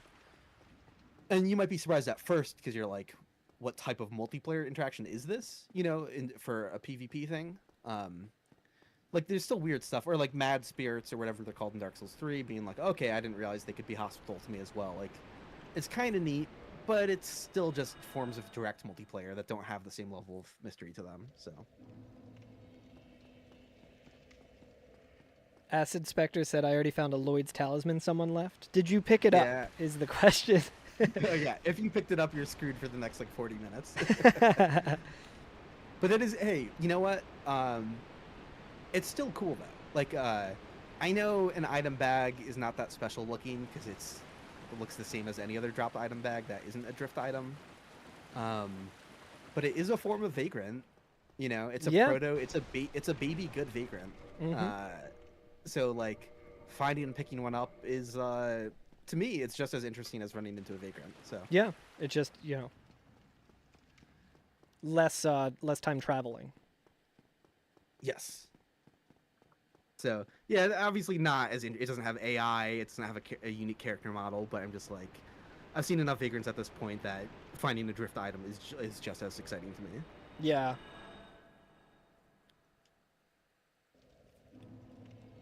It's funny, one of my like earliest clips on Twitch was me just playing Dark Souls with a capture card on Xbox 360. Just like my first run, it was like a New Game Plus thing, and I was like, oh, I'm trying to, get all achievements or something. And I was in New Londo, and I saw my first Vagrant, and I was like, what is that? And I was like, wait, is that thing? I was like, I wonder if Illusory sent this. Like, I wonder if that's that thing that he and our buddy Keno, I think, also used to do this. Just send Vagrants to new players if they could. I was like, I wonder if it was from them. I haven't spoken to Keto in a while, but that dude rules. I like that guy Yeah, a he's lot. great. I love him It's so been much. a long time, but yeah, I've never had anything to say but super positive things about him. Yeah, he's wonderful. Acidic Spectre asked, can they still drop things to help? Absolutely. If you did find and pick up that Lloyd's Talisman, though, you have a Vagrant cooldown that's going to last, I think, 40 minutes. I forget the exact number off the top of my head. And that timer does pause, like, if you quit the game. So, like, the best thing you could do is, like, just leave your game running and, like, AFK if there's nothing you can do for it. Because, yeah, picking up a drift item bag or killing a Vagrant triggers a pretty long punishing Vagrant cooldown, so... Which, again, just adds to how rare Vagrants are in general. Yeah, because if you see one or kill one, it's like maybe you saw one because someone was spamming the network with one, but if you killed it, then you're out for the count for a while, so... Yeah. Because if it was just like 40 minutes and it just kind of, was 40 minutes and you were done your session for the day, and then you quit out and stuff, and you come back tomorrow and it's like refreshed. That would be one thing, but 40 minutes of play is a lot different than, 40 minutes. Especially with like in-game time, where I imagine it runs the same way that the in-game timer does, and that will pause during load screens and things of that nature. So Hot Pocket Remix mentioned Wiki says 80 minutes. Not sure if that's up to date. Yeah, I wrote the timer information on the wiki dot, and it is outdated. I did not understand what I was looking at. Come on, jeez. Can't believe you messed that up. There's two different timers that daisy chain, and I screwed up like my early testing with debug and thought that they both. I was like, huh, that's weird. Two different timers? Like, what's going on with that? Like, and I screwed something up, and it seemed like when the first timer runs out, then the second one starts. And I thought that while the second was running, that you were also blocked from activity, but you weren't. That is, the second timer is a limit level timer, just like invasion cooldowns. Like the same system for like making invasion cooldowns take longer and longer. They have the same thing going for Vagrants. I don't remember the exact numbers off the top of my head, but ironically enough, not in my video about Vagrants, but in my video about invasion cooldowns, that's when I learned more about how the limit levels work. So there's like an addendum. There's a section about Vagrant cooldowns in my invasion timer video. So like that's where I have the deep dive on how it works, but I don't even remember off the top of my head. So hey, look, when the wiki.gg gets like established for Dark Souls 1 and gets like more like work put into it, I'll definitely rewrite the Vagrant page for that.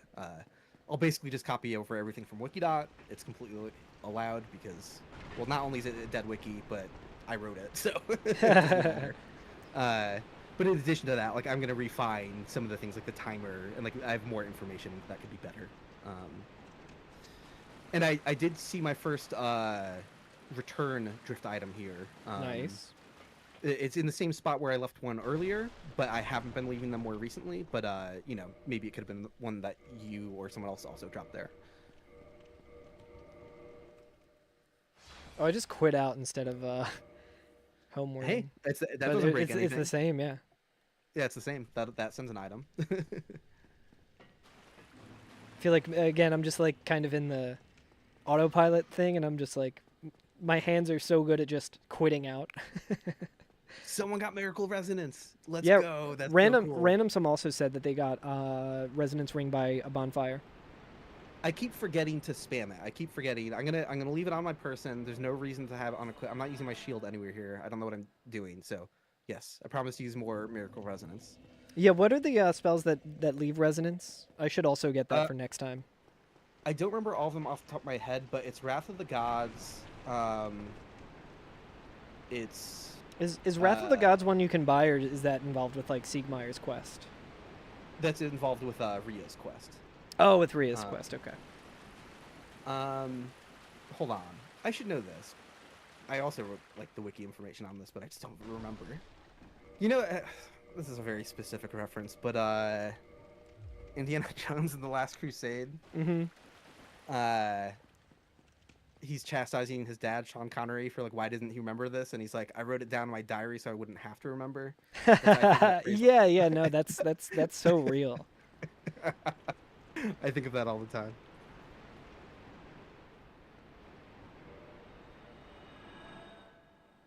The sunlight spells shouldn't cast. I don't think any of those emit force. No, it should be yeah, because it's not all the offensive spells. Like none of the lightning spells create resonance signs. You know what I'm interested in testing at some point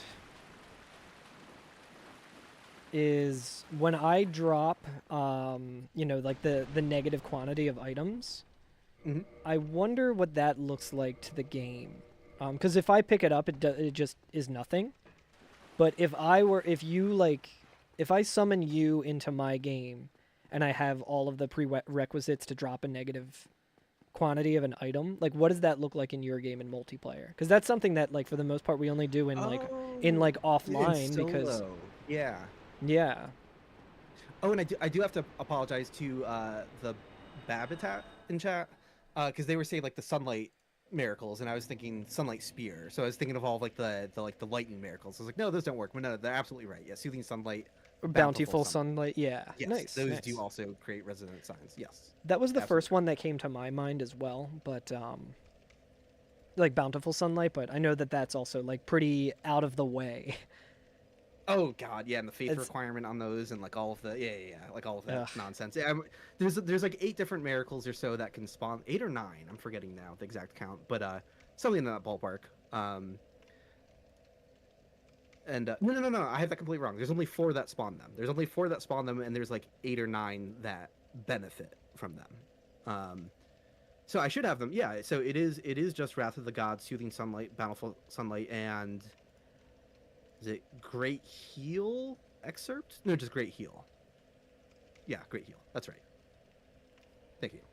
You got Hot Pocket already had it in chat, and I'm just catching up now. So I've also just finally opened up my YouTube chat in case anyone's in there. I was like, I have like a way of seeing it without having it open, but I got that open. Or if anyone wants me to like post the link, maybe see what I'm doing, which is literally at this point it's just the same thing that Illusory is doing, but.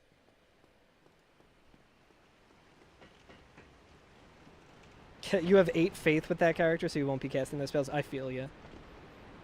It's also pretty easy to level up, though. Remastered makes Yeah, it more real Wrath of the easy. Gods. I gotta be casting it more so people can see it.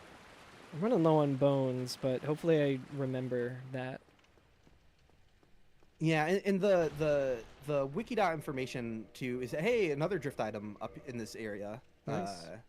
So again, that's a good path to getting a vagrant. Like when you start seeing them more and more, that's a pretty good sign. Yeah, the Wikidot page on Miracle Resonance is a little outdated. All of the information on like which miracles can cast it, which miracles can benefit from it, all of that's correct. The amount they benefit by it though, like me like guessing percentages, like, oh, it's roughly this, like, cringe. Like I don't. That's also a wiki page that I'll rewrite better on a wiki.gg eventually. I keep forgetting to just... Yes, you're right, chat. You are absolutely right. I keep forgetting to use Wrath of the Gods. Someone in chat said just put the sword away. That is extremely correct. Yes. But the sword looks so cool. No, they are right. I'm not... yeah. I was not doing that correctly. I'm just getting chatty and brain off and keep forgetting that vow to keep using Wrath of the Gods. Getting your brain in the podcast zone. Yes. Cool. It's great seeing all these people in chat like weighing in that they're finding bags. Nice. I love this. Again, I don't like, think I've seen a sorta single naively one yet. went into this thinking like, oh, I'll just show my process for self-spawning vagrants, thinking it'd be a more solitary thing. People participating and seeing vagrants and seeing drift items. Yeah, that's what this is all about. This is great. Oh no, Unhappy Mess can't participate because Dark Lord Disco's using her PC. No. Well, hopefully they're playing something good. Oh no, the Dark Lord, I think he is doing this currently. But Oh, okay. Oh, I see. but she can also join in. That's funny. Yeah, just buy a new PC. There's never been a better time to have to buy a new PC than right now. Hell yeah. Hey, Platinum Kush. So the reason I'm dropping them in this weird random corner is when you drop drift item bags that can potentially spawn good vagrants, they have to get sent around a bunch before they actually spawn a good vagrant, which means whoever receives it could just like see the item bag in their game and pick it up, which interrupts and ruins the process. Which, you know, is kind of out of control, but the more you hide an item bag, the more likely they are to just miss it entirely and pass it along to someone else. Because any drift item bag you don't pick up, when you die, leave, or unload the area, it's going to get sent out to someone else. So, This is just trying to hide it, but again, you wouldn't really necessarily have to like hide it, because there's going to be enough people dying or warping in and out to farm humanity, and they're not actually playing through the level again, right? Like, so if we left them like out in the middle of the open somewhere, it would probably still eventually get us a vagrant. It would probably just take a lot longer because they wouldn't be as hidden, and more of them would be found. So We're inventing a new type of like toxic Dark Souls player and like stream sniper, who's like someone who just intercept all the vagrants. yeah is like watching the stream and they're like, okay, I'm gonna go and find that and prevent it from becoming a vagrant. Oh yeah. Hey, like I said, you do that and you get a pretty lengthy cooldown, so I'm not too worried about it. Oh yeah, And, like, that is true. That's right. Thank you, From worst case Software. scenario, any troll doing that, it's like part of me is kind of like. But what if you delete the character and then manage to get all like, the way? They could be like spamming new characters constantly. And even then, even if someone was doing that, part of me would just be like, I'm happy they got to see a drift item or a vagrant. It's yeah. Even if they're that troll, in and even of if they're itself troll. is like a very funny thing. It's kind of like the. Are you familiar with the Cory in the House DS game thing? I've The heard chaotic- of it, but the I chaotic. don't know anything about it. Like, we're writing. What's the deal with that? Because it's a title that's in my head for some reason, but I don't know why. It is one of the highest rated video games on Metacritic just because people thought it would be funny. So it's like Expedition 33 is now in the top 3 games on Metacritic, right next to, like whatever, like right next to Fortnite and Cory in the House. Hell yeah, hell yeah, that's rules.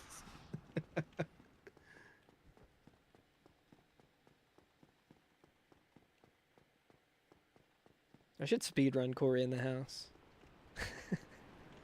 Yeah, I've never I have not seen. I'm sure any someone is footage or speedrunning it screenshots. now. Oh, I mean they have to be, right? That's like, hey, oh, I didn't even realize I found a drift item in a different box out here. Oh, Look nice. at that. Cool. So I think this is already the 3rd, maybe 4th I've seen in the I don't process. think of I've trying to seen get any, for and this I'm not specific vagrant. seeing any of the soapstone messages as well. So I'm wondering if I'm like banned or something. I don't know if this would affect that. I don't think I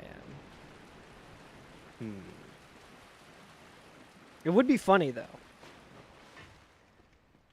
Hold on, I'm gonna get up for a second. I forgot. I keep doing this where like all of the light that floods in from outside is like really bright during the day, even with my blinds closed. So I'm just kind of like, the sun hits the side of the house that pours into my office.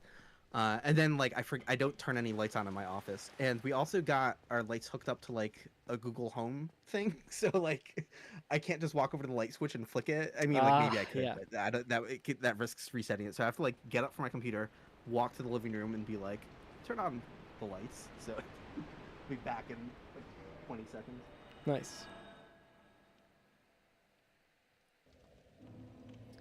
Yeah, so like I very briefly saw some bloodstains earlier in the depths, but I haven't seen anything since. So I'm kind of starting to worry. I did see a ghost random some. Maybe I'm just getting very unlucky. A remote, so to make this speed up this process. Nice. But yeah, I kind of like having smart bulbs because sometimes if I'm watching a movie, I'm not someone who can watch a movie with like lights all the way out. The Sure. contrast hurts my eyes too. I don't know why. It doesn't bother me in a movie theater, but in a house, if it's like really dark in a room, watching a movie like bothers me. But sometimes I watch movies with friends online, and so I can split the middle ground. Where in my office, like I'll change the light to like a somewhat dim purple that's still bright enough so that my eyes don't hurt. I can have gamer lights throughout my office if I Nice. want.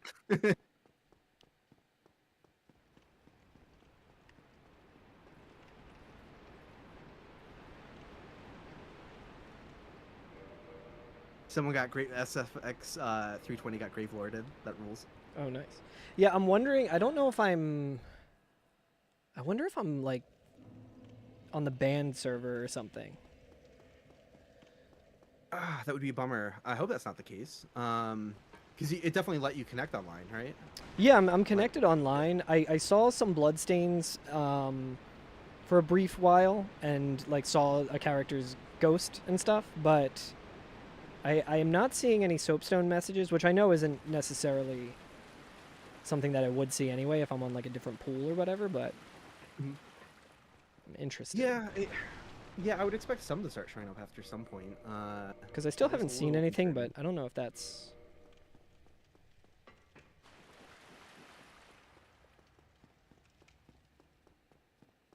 Maybe I'll like close out of the game as well and just see if I can like reload it and.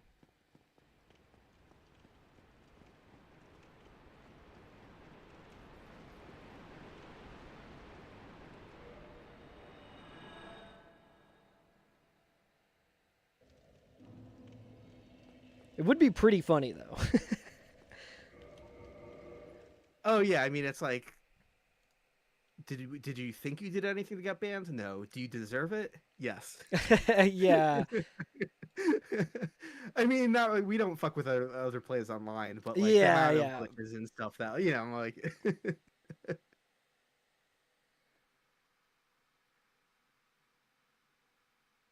Hey, welcome, Tobias. No, there is no mod. I'm trying to force the spawning of a rare creature in Dark Souls known as a Vagrant.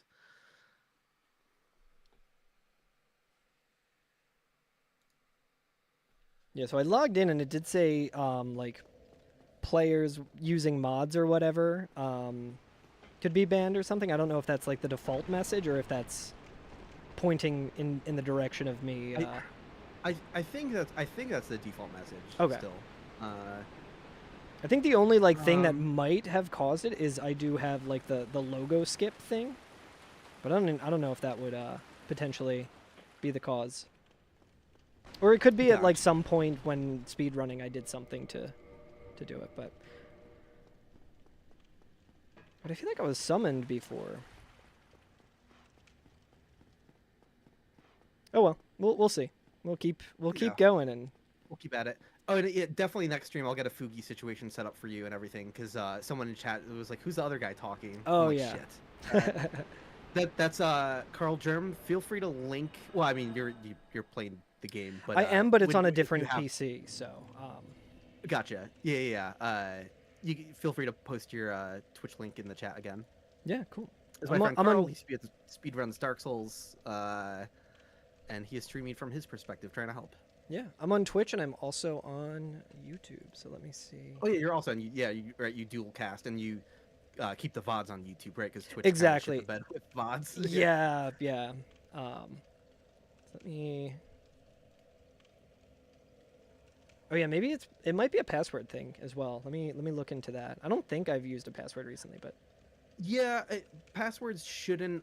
You'll see a little icon in the HUD for it. It's oh right. I think it's the name engraved ring icon from Dark Souls 2. They backported Dark Souls 2 shit to Dark Souls 1, which is cool as hell. During Because for the remaster, remaster. Yeah, that makes sense. So Yeah. Yeah, because the vanilla doesn't have passwords. But the passwords shouldn't block any of this stuff, though, is the thing, right? Like, passwords don't apply to player messages and bloodstains Right. and vagrants and stuff like that, so probably shouldn't matter. Well, I don't know if I just only posted the chat or what. I think I only posted the chat because I'm very good. That's funny. Is Is that like a pop-out chat Wait. link or whatever? Yeah. Yeah. There we go. Wait, I can just remove that. Nice. I'm very good at what I do. But yeah, I don't know if anyone in chat is going to be at PAX East. I'm going to be speedrunning Dark Souls on the GDQ stage on Friday, which is going to be really cool. Hell yeah. Yeah, Carl's a good ambassador and like educator of Dark Souls speedrunning stuff. Yeah, so my YouTube is mostly right now just like VODs of my live streams. I think I also went back and like made all of those not like private but like unlisted or whatever just because I didn't it was like a bunch of just old VODs that I didn't want clogging up everything. I do plan on making some actual like YouTube videos eventually. It's just I have not had the time. Yeah, it's I'm seeing bloodstains. it's incredibly time consuming. Yeah, I feel like you're probably good, hopefully. It's just like the classic like there's no real way of knowing a From Software thing, so you just immediately assume like It the should just tell you, wildest like, explanation. It should just say like you're in the SoftBand server. Yeah. I I do understand why they don't want to do that though. Be like, yeah. just put these sickos in their own little world but hey, if I am banned, I'm just spawning vagrants in the banned server, so that's fine.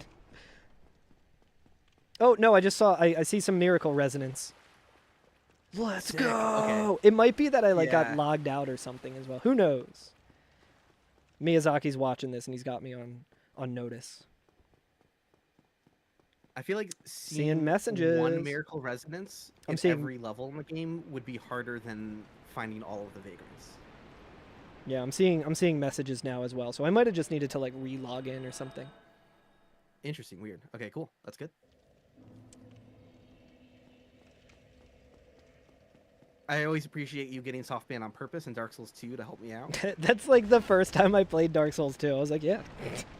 Yeah, you hadn't even played the game yet, and I you were still- just like, you had owned the game for a while, like you were just sitting on it, and I wanted to test some loose ends with Soul Memory, and one of the first things that I did when I got Dark Souls 2 on PC was just softband right away. Yeah, I just opened up Nice. Cheat Engine, and I just did all the things that you're not supposed to do, where it's like, okay, add a bunch of pop a bunch of soul items and then change my soul memory to 0.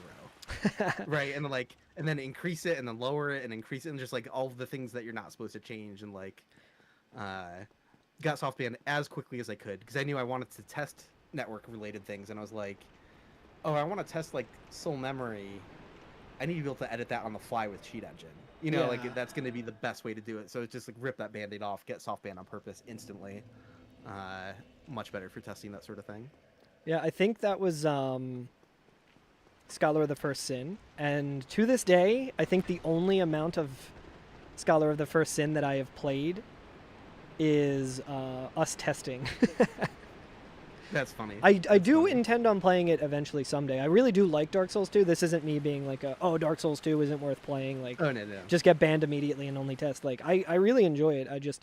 I wanted to play vanilla first, and I did. And to fully, like, understand all the changes and form my own opinion on if the changes are good or bad, I would like to do another playthrough of Dark Souls 2. I did start uploading my first playthrough of Dark Souls 2 on my YouTube, but I was trying to, like, do more editing than just have it be like a VOD drop, and I just burnt out very quickly with video editing on top of everything else. So I was like, you know what? I was like, no one cares about me playing Dark Souls 2 anyway, so if you want to see Yeah, the rest of those VODs, I think I still got them. Just comment on my old videos and be like, hey, upload the rest. Yo, 12,000 yeah, hours no, in I- Scholar alone, that's sick. I think it's a good idea. I'm definitely, I've said it multiple times in the mapless stream because it kept coming up, but I'm of the opinion I do prefer Scholar of the First Sin overall, but it's like a marginal, improvement. Actually, I gotta go. I unmod myself no. and disappear. No, I'm just kidding. Okay. Yeah, I think I maybe found a drift marginal's bag. A little harsh. Oh, nice.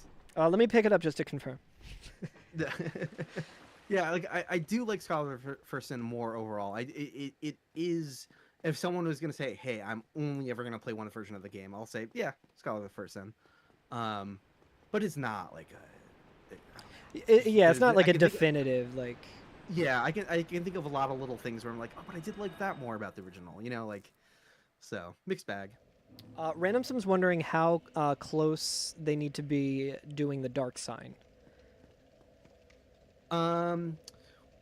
What do they mean by how close? To, like, I guess, the area that we're dropping the drift bags, I would assume? Yeah, yeah, as long as you're dropping a drift bag in a part of the level that works, you can use the dark sign anywhere, and you can use it like instantly after dropping. I'm not sure if they're dropping any items. They might just be spamming dark sign just to kind of... So if they're, yeah, to speed up the process. If it's like, if it's winding up in their vagrant inbox, absolutely, you could just cast it like every 2 minutes, somewhere in that ballpark.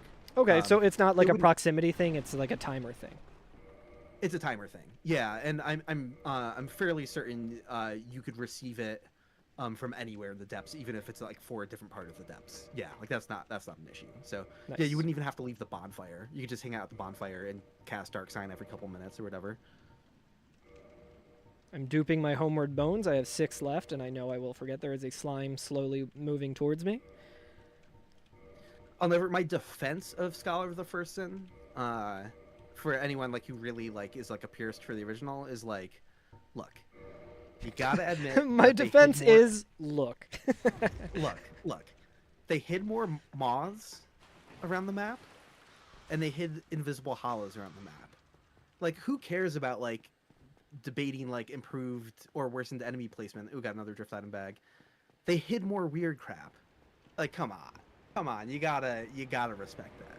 You, like, I don't care if that like doesn't add to the quality of the game, and you know, like everyone else would be more concerned about like enemy placement, you know, things that actually affect the gameplay more. But they did add some more weird stuff to Scholar, and it's like, yeah, you have to factor that in. How is that not cool? Yeah, you gotta give them credit. They added, so for anyone in chat who has no idea what the hell I'm talking about, there's like a poison moth enemy in Dark Souls 2, and for some reason in the Scholar the First Sin version, they were like, you know what? What if we added a bunch more and hid them in really weird, hard to find places? So you could just be like looking up in the most like random kind of spot in a level that's like there's nowhere to go up there. There's no loot. It's like really like kind of like more of like an out of bounds corner that you can just kind of see from a distance, and there's a fucking poison moth floating there, and it's That's like, so sick. let's go. Like, more pursuer encounters. I'm also super into that. That's a fun fight. I like the pursuer. Found another drift bag in the. And that's kind of his deal, you know. So. Found a drift bag near. I wonder if that's mine that I dropped, in like the corner under the channeler. Ooh, nice.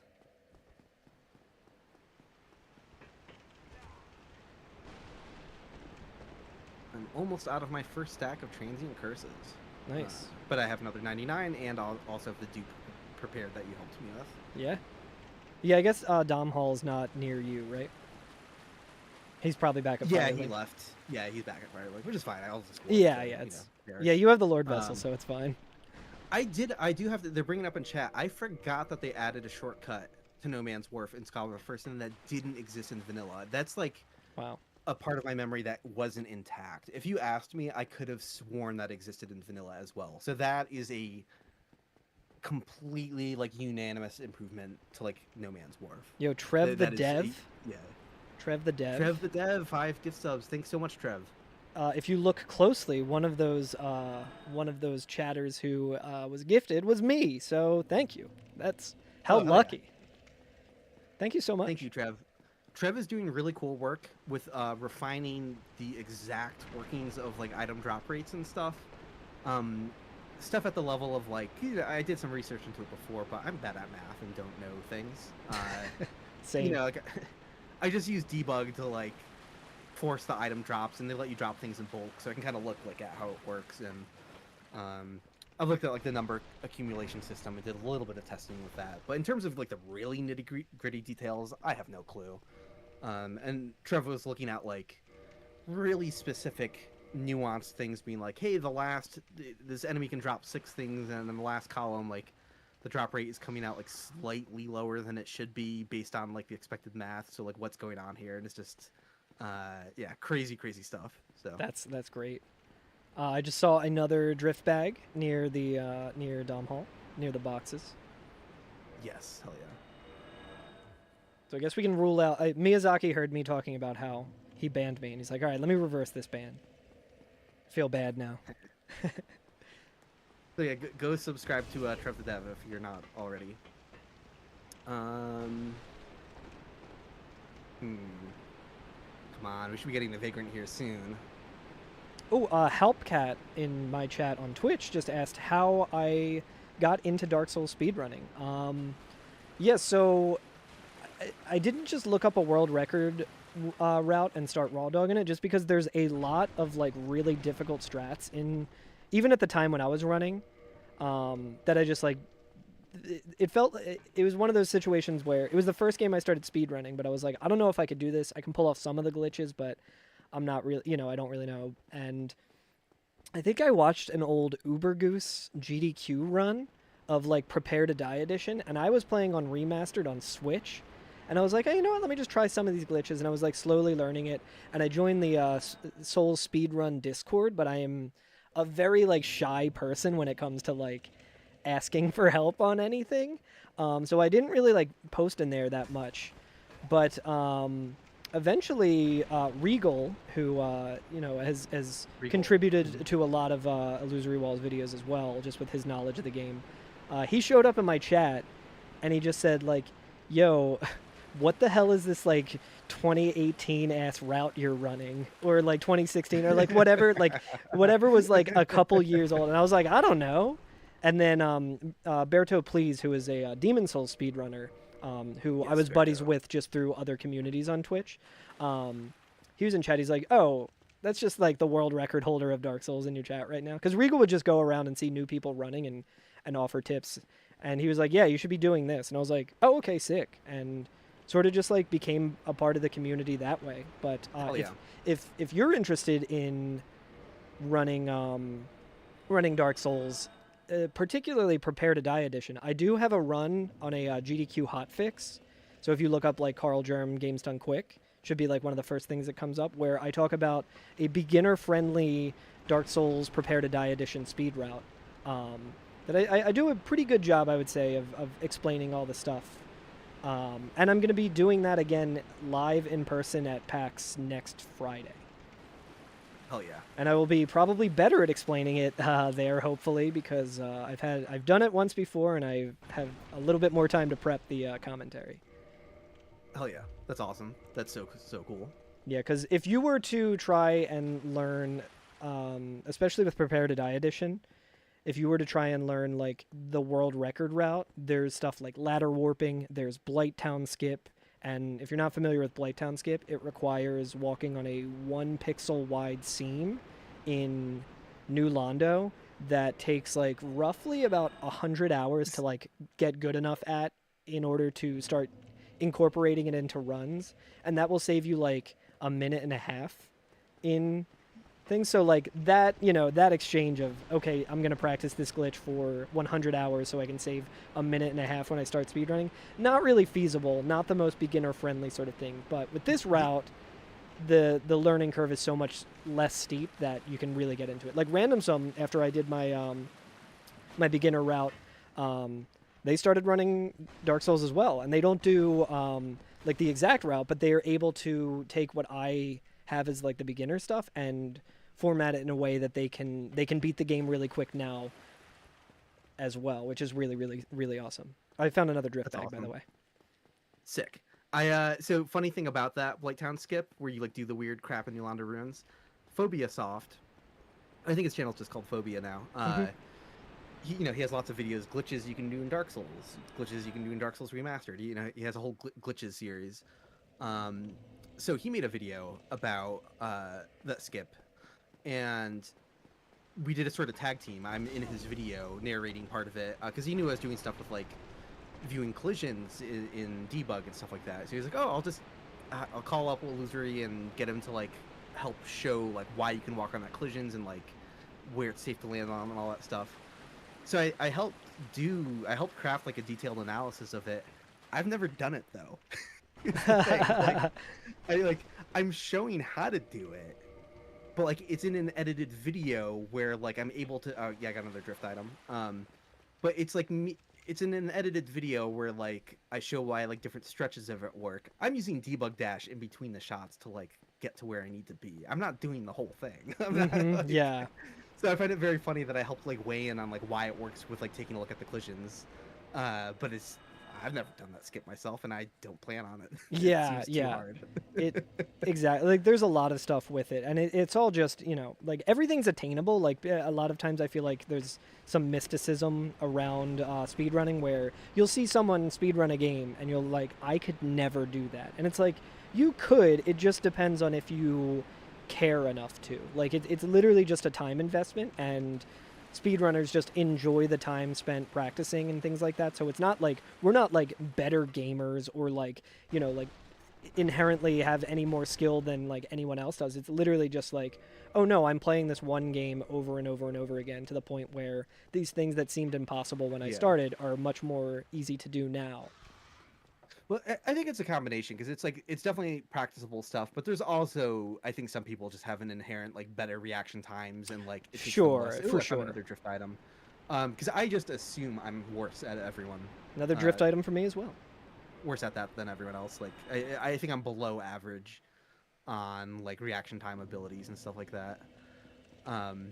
It's very funny. So my history with speedrunning is very silly and like very embarrassing, and like I don't even want to like admit it. Well, I mean, I can contextualize it now, so who cares? But way back in the day, I used to speedrun the original Super Mario Brothers on NES. Nice.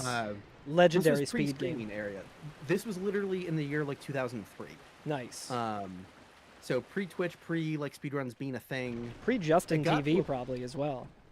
Yeah. Like the precursor it to got to a Twitch. point where like the what is it, Twin Galaxies, that the organization that no one goes by anymore. Yeah.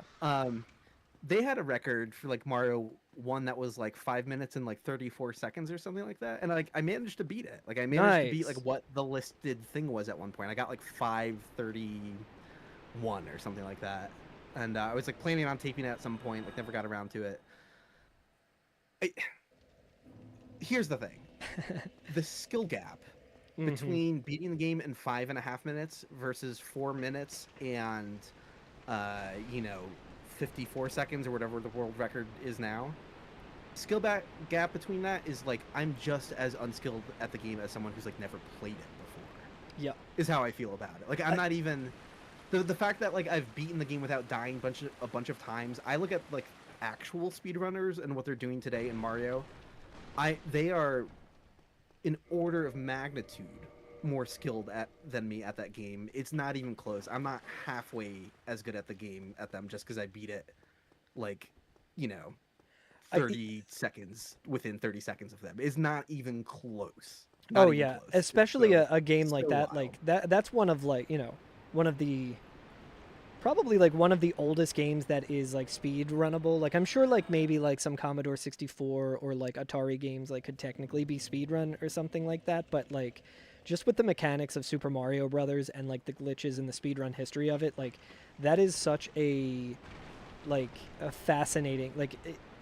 Are you familiar with Summoning Salt? I imagine you might be. Yes, yeah. Whenever they come out with like an update video and being like new, like explaining the history of the run and like new techniques figured out, I lose my mind watching them. I'm just like, if you showed this to me so like all those years back, I would have given up immediately. Like, nope, I'm out. Yeah, like that.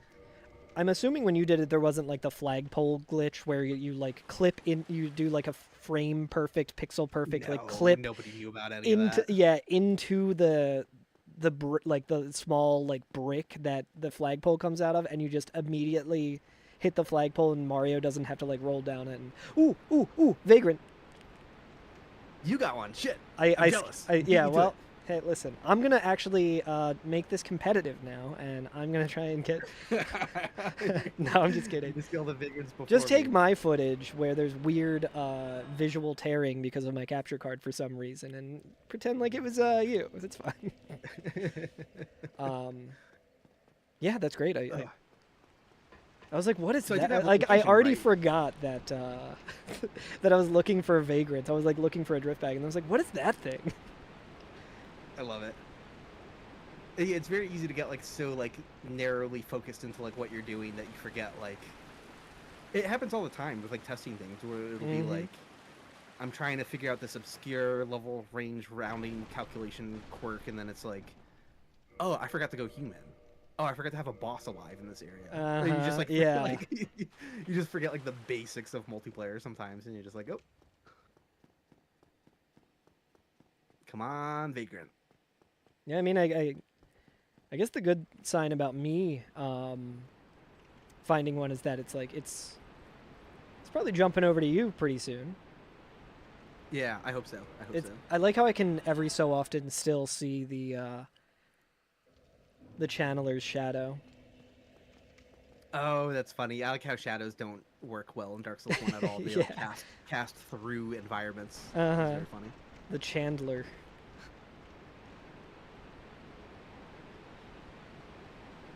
But yeah, like, Mario 1 and like Castlevania 1 on the NES are like, the only other games I've ever really done like challenge runs of any just kind. like, I mean, Mario's like what, 40 years old now at this point? Ooh, another drift item. So it's just like Um, 40 years worth of like strat optimizations, because like I'm sure Yes. people were doing some form of speedrunning of it like when it first came I- out, you know?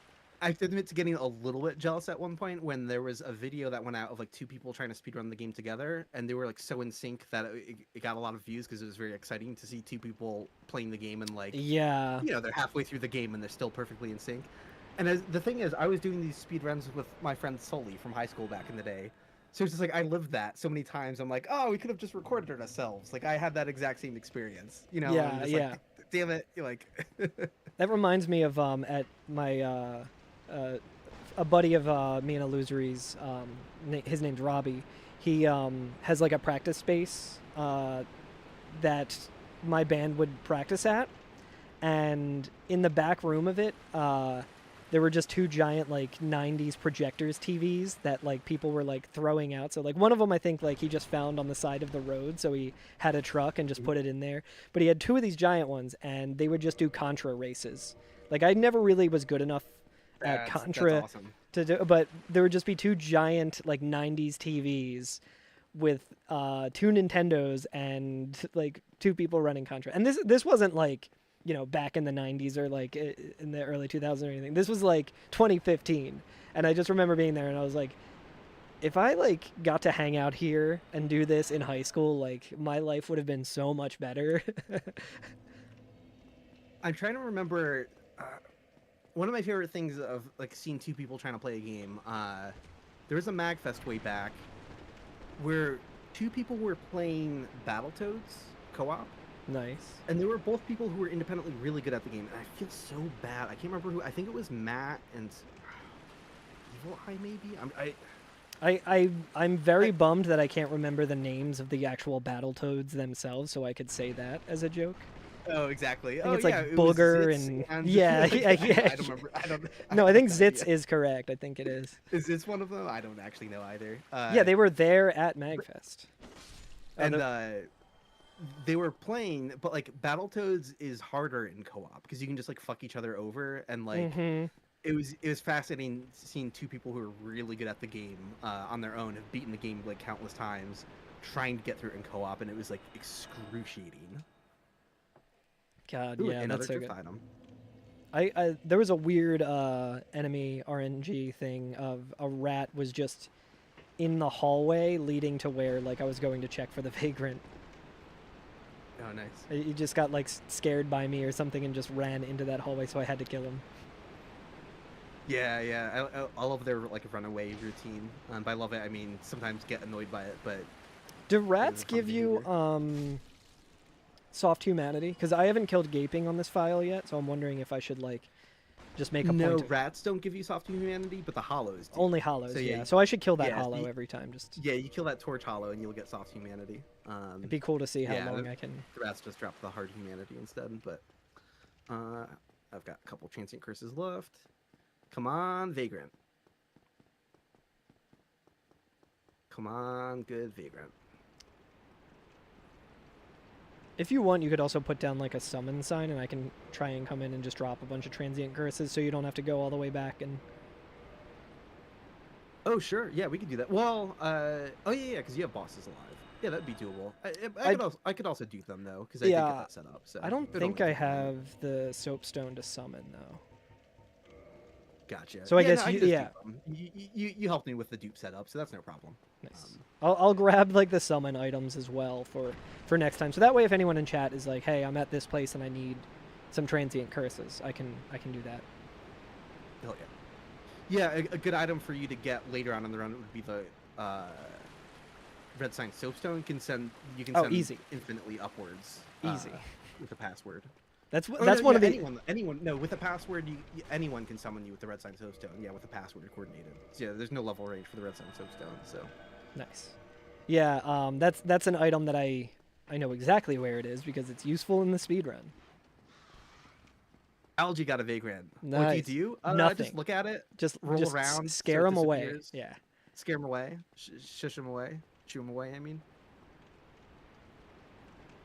Well, yeah, look at it appreciatively for as long as you would like. No rush to chase it away. But when you're done with it, Like Yeah, fishing for sport, exactly.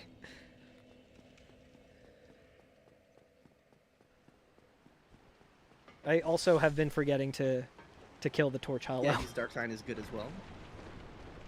I like how I'm using the Homeward Bone and duping the Chat Homeward said, Bone when I can just use the This Dark run Sign. is suboptimal. Regal would criticize this 2016 pathing. Honestly, Regal probably would have some notes on my pathing. I'll send him this VOD and he'll be like, yeah, this is what I would do. Montezumq, sorry, I'm not sure how to pronounce that, but hey, Resonance! Resonance, my first Resonance sign. Nice. Let's fucking go. Yeah, I'm stoked about that. That's one graphical change for the remaster that I actually appreciate. Oh, I just saw the ghost of the person casting it, too. Oh, that's sick. I wonder how rare that instance is. I just, bad news. I saw another Vagrant. How dare you? So I'm at 2. So you're uninvited from future Vagrants. Yeah, he's like, you will no longer be featured on my... Taking you out of the end credits with the Patreon thing. I'm deleting the video about Soul Memory. Hilarious. Come on. You know, the pop-off is going to be real when you find the Vagrant. Yeah, other people in chat. GDQx. Sorry, I'm butchering that. Yeah, also got a Vagrant. Nice. We should make a leaderboard. A leaderboard that is literally just all, like, gentleman logic of, like, if people are telling the truth or not. Oh, oops. Well, I forgot to pull more transient curses out of the bottomless box, but no reason to sweat. I can drop an Eye of Death. This is also a viable item, so. Nice. And it's not like, you know, ooh, one run where I didn't drop anything. That doesn't really change anything, but. I'm going to run and get the red sign soapstone. Hell yeah. I probably could get that pretty quick. Just sends gate skip and... Well, I guess... Well, no, I can easily kill Stray, I'm pretty sure. My level is pretty good. I got a crystal greatsword and pine resin. Dark Lord Disco got a drift item. Outlaw Girl also saw Vagrant at the new spot. All right, I gotta catch up here. Let's see, access bottomless box. Let's pull out those transient curses. We have a fresh stack. Let's go. I want to start doing this on Nintendo Switch. Hell yeah, yeah. I've never really done this on Nintendo. I feel like Switch. no one probably has because it's like extremely clunky, like to play on Nintendo Switch, and also, shout out to Nintendo Switch for being the only non-PlayStation version of Dark Souls to have motion controls. Does it have motion controls? Oh, another Yeah, drift the item. motion- Nice. But I mean, motion gestures. Oh, That's right. a form of motion control. I was thinking. I remember when it was coming out, I was very hopeful that you could aim like you could in Breath of the Wild, like with the Pro Controller gyroscopics, to like just do a little bit more precise aiming. I was like, that would be so much fun to do a full bow run with that. And then, understandably, it didn't have that. Didn't do it. That game that from would've been 2011 technically didn't get. Oh, I see someone's. I wonder if it's your shadow. I see your ghost, someone's ghost just going to the corner and dropping a drift item bag. Oh, nice. Yes, I am hollow, someone in chat asked, but yeah, it doesn't matter. Human or hollow, that doesn't affect sending or receiving vagrants, thankfully. So I do love that the gyroscopics work for doing gestures. However, when I first started actually running Dark Souls, I was doing it on PS4. Oh, nice. There's someone here with it looks like a pike.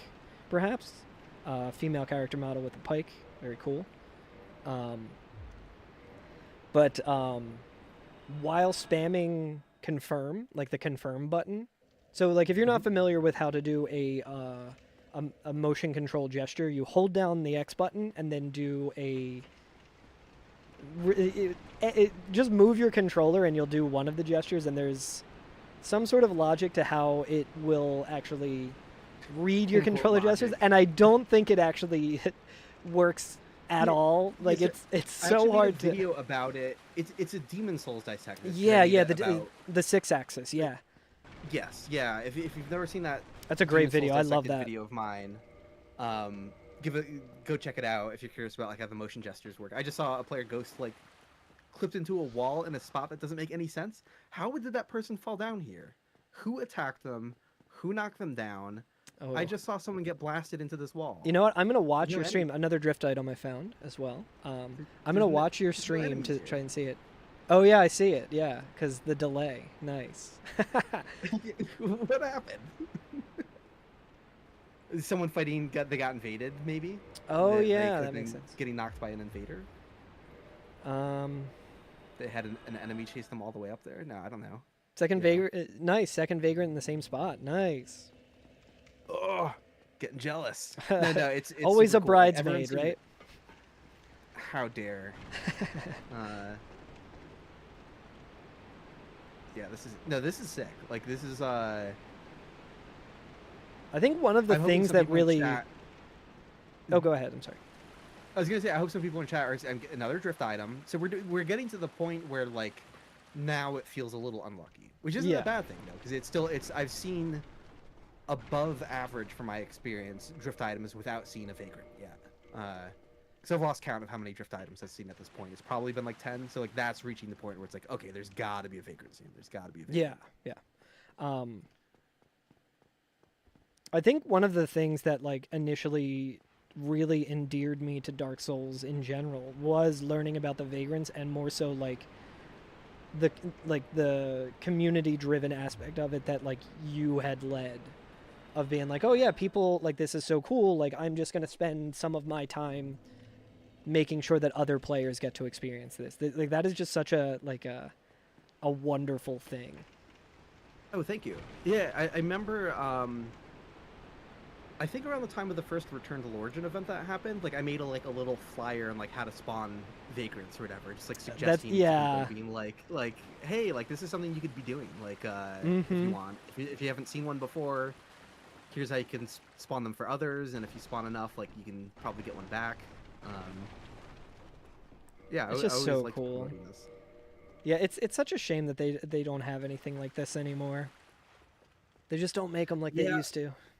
I forgot now, because someone was asking earlier in chat, like, what do you think this would look like if From Software did continue to experiment with this stuff? An example that always comes to mind for me is like Insight and Bloodborne. That felt like a missed opportunity to me. They should have had something similar to Miracle Resonance and Bloodborne. Yeah. Because the whole like all of like the arcane spells feel a little like underutilized. And it'd be cool if like when people cast those spells, you saw like instead of a resonance sign, you saw like a tear in the cosmos, right? You saw like Yeah. a mini like a black hole, or like distant stars or galaxies like in a hole.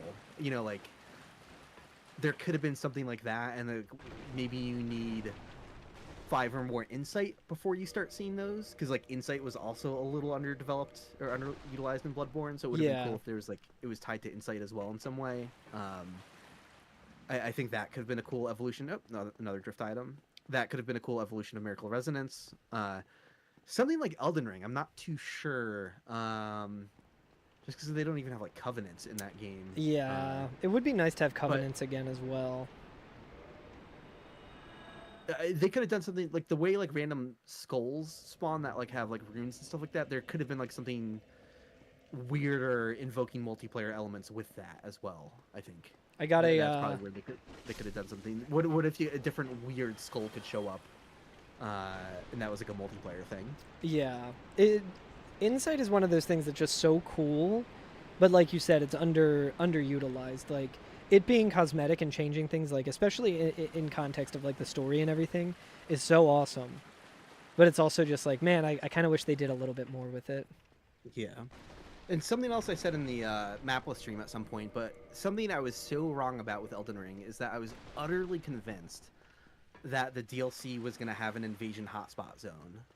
I was like, I know they keep like they're downplaying invasions, but like no one complains when there's like a very specific location for that, where you can just be like, okay, this is the zone where you get spammed with PvP, you know, Force Under Covenant in Dark Souls 1, Aldrich stuff in, you know, Farron Swamp or whatever, Road of Sacrifices in Dark Souls 3. I was convinced that because they didn't have in the base game, there would finally be like a wink and the nod to being like, okay, yeah, we're doing that again here. And they didn't. I was actually surprised. Like, Yeah. you know, I know some people want Bean because like, oh well, no, they're clearly like trying to like make invasions less annoying. But I'm like, yeah, but like a weird side optional area. Yeah. Like, you didn't do that there even. Like, what is happening? But I do think even if they continue to kind of push invasions back as being like a less frequent thing that's easier to avoid, I do think something like that would come back in the future. 'Cause I think between Night Rain and Duskbloods that they're working on, I feel like they do have multiplayer stuff on the mind. Yeah, for maybe sure. not the asynchronous weird stuff that I'm hoping for, but You also have to wonder, like, they're a much more, like, you know, like, profitable company now, like, than when Dark Souls came out, so I feel like a lot of it probably has something to do with, like, you know, the horrible, like, shareholder value or something. It's like, okay, are we really going to dump some development time into this cool system versus, like, something that we can show, you know... I mean, I guess, like, it might be a little different for From Software just because they're From Software and they retain so many of their employees and all of that. Like, they seem like a genuinely good company to work for and to get to be creative, but you got to wonder where those decisions, you know, ultimately come from. Yeah. No, I can absolutely see, like, because the reality is like, Gravelording works in Dark Souls 1, but its implementation is sloppy and leaves a lot to be desired. Miracle Resonance basically doesn't work. Yeah. Vagrant's work just fine. Hey, finally got him. Nice. Finally got him. Ladies and gentlemen, we got him. We got him. Vagrants actually do work flawlessly in Dark Souls, in my opinion. There's nothing. It's not like they're supposed to be more common. Oh, I got one too. I got one on the same run up. That's crazy. That's crazy. We are spamming the network with these guys. This rules. Love it. Love to see it. How close can I get without him seeing me? I should also equip Hidden Body so I can get even closer to some of them, but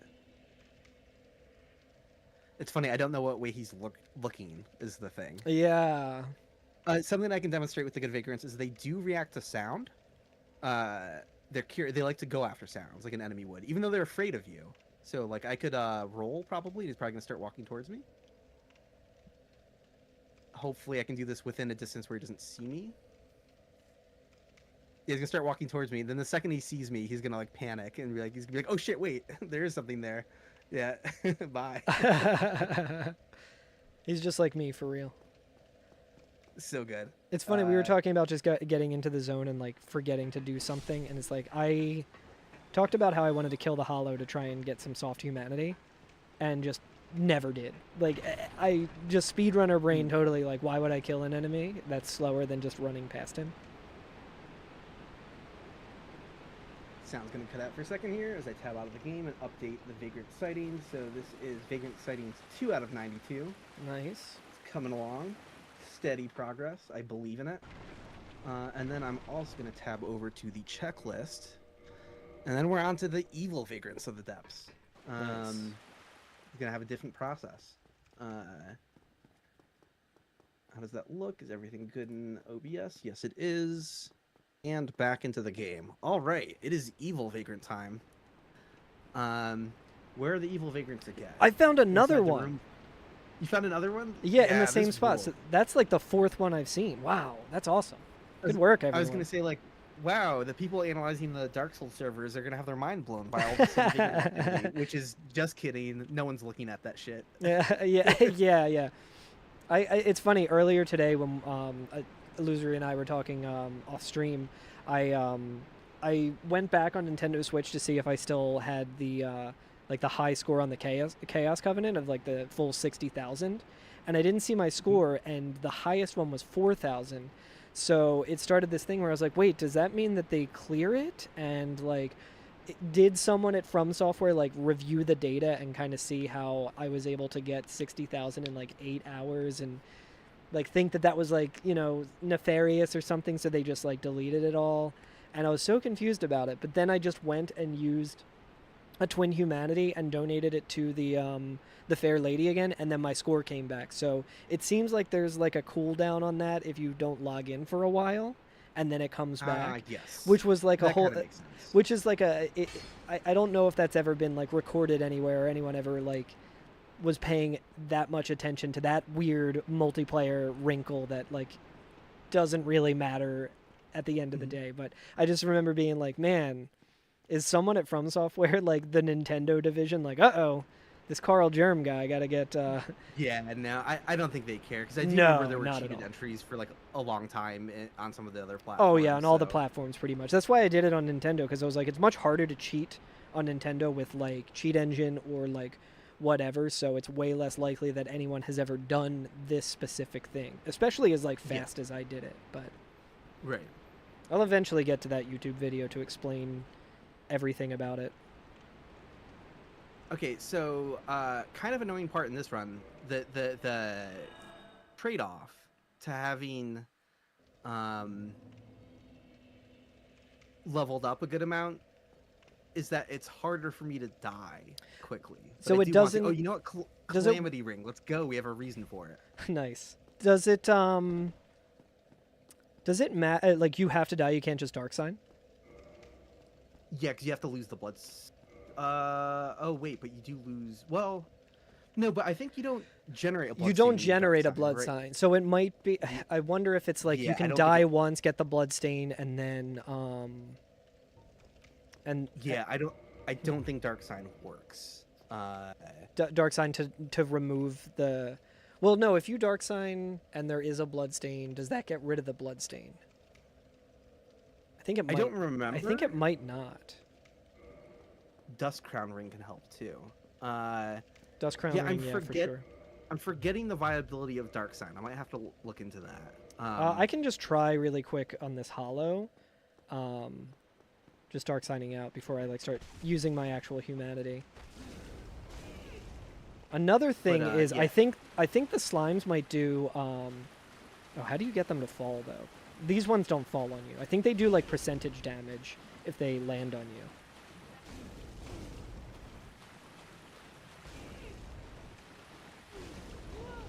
So I'll Yeah, Hot Pocket is saying Dark Sign applies a SP effect that erases your souls and humanity. It shouldn't work. That's kind of what Okay. I thought. No, that makes sense, sounds yeah. familiar to me based on old testing.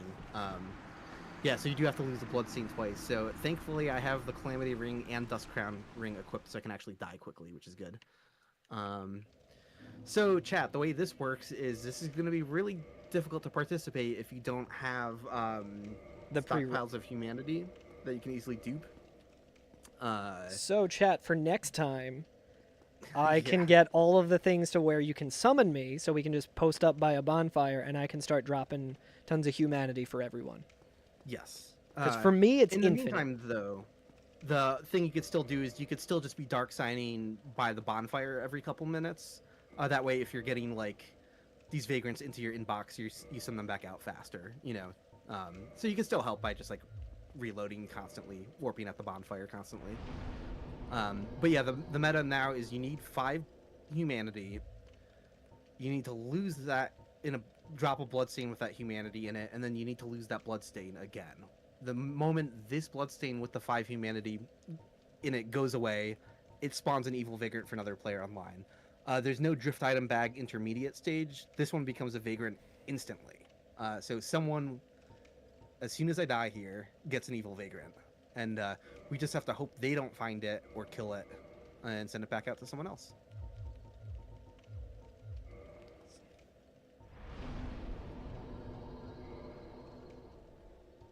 So that's one evil vagrant created for someone, somewhere.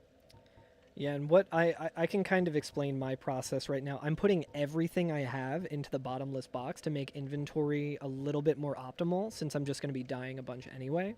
And I'm going to be using that brightness dupe that we used and explained a little bit earlier, where you overlay the brightness menu on top of your menu. And the only item that I'm going to have is 1 humanity. And then I'm going, like, I have 99. I'm going to drop a stack of 98, so I only have 1. I'm going to do the brightness dupe. That 98 is going to be stored, and then I'm going to turn 1 humanity into 98 or 97 or whatever the value is, and then just die immediately and lose it. So my stack of 99 is actually technically like 99 times 99, rather than having to farm humanity as much. And the reason I'm putting everything in the bottomless box is just because you want to have the item that you're trying to duplicate at the top of your inventory. So the only items that are in my inventory now that I can't drop unless I did a drop glitch that I don't even think I know how to do is the Estus Flask, the Black Separation Crystal, and the Dark Sign. But it should, depending on where humanity ends up, it actually might be okay. Let me see. So Algie is asking, where is the Vagrant? Can we look at it before sending it away? Is it right there in the water? So it's actually not exactly where I'm dying. I'm just going down there to die to enemies, but it'll spawn inside the room with Laurentius, with all the breakable barrels. So that's where we're looking for it. Oh, I guess also this version of the brightness dupe involves another step to make sure that you're using it instead of dropping it. And it's just hitting down and right at the same time. I'll try and make like a little tutorial video of this specific thing in case people want to have an easy way to kind of help with vagrants.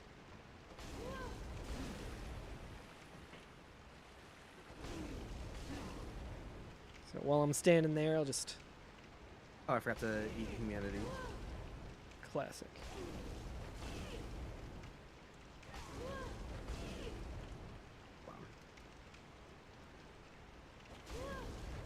I mean, I still would have created one with the current bloodstain, but that's okay. Now this upcoming bloodstain will have the required amount as well. Yeah, so I think it only needs to be 5, right? Yes, it's just 5. Yep. Yeah. And there's no RNG with it. 99 humanity is 0% more likely to spawn an evil vagrant than 5. You know, Yeah, it's exactly. guaranteed at 5. So Yeah, the only no matter what. reason that I'm doing as many as I'm doing each time is strictly because this is like, ooh, interesting wrinkle to this. I just found a drift bag, and I don't nice. want Hell to. yeah. I don't want to pick it up. I want to only pick up. Yeah, it. don't pick it up. Oh no! I picked up the Lloyd Talisman. Oh no! Sorry. Yeah, because Rip- that'll Rip to that that'll vagrant. That's something to keep in mind. I'm used to doing this like not getting drift bags. Oh no. Yeah, that'll time you out for like 40 minutes. Oh, on the vagrants. Yeah. Oh, Yeah, right. the So drift wait, items. so me sending them as well, or No, not sending them. But you know, Okay. if you pick up, if Oh. you pick up a drift item bag, yeah, that counts as the vagrant cooldown is universal, right? So they don't have different timers for like good vagrants and evil vagrants and drift item bags. It applies to all of them. right? Sick. One thing that again, just going back to like the highway hypnosis of playing a game like this, I did pick up my bloodstain that had a bunch of humanity in it, so I did not Yes. actually send the vagrant yet, and I kind of burnt Yes. 2 humanity technically. So yeah, ban that guy Yeah. for 40 minutes exactly. It's very easy to do silly. I've done that so many times where I'm just like on autopilot and I pick up my bloodstain. It's like, no, I was trying to lose that bloodstain. Damn it. Mm-hmm. It's just so, you know, my brain is hardwired to be like, I must pick up this this Yeah. bloodstain. Yeah, I think I'll try and get the Dust Crown ring. Where is that in vanilla? So much of my knowledge of this game has been like washed doing over with randomizer runs and randomizer. stuff. I blame Hot Pocket specifically. Hell yeah. Dust Crown is that? I'm forgetting. I should know of all people. Is it in the code? Like I always just wind up with that, with it without thinking about it.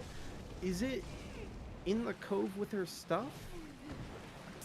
Or Yeah, it's like, do you have to rescue her 'Cause to you get it? don't- I think you do.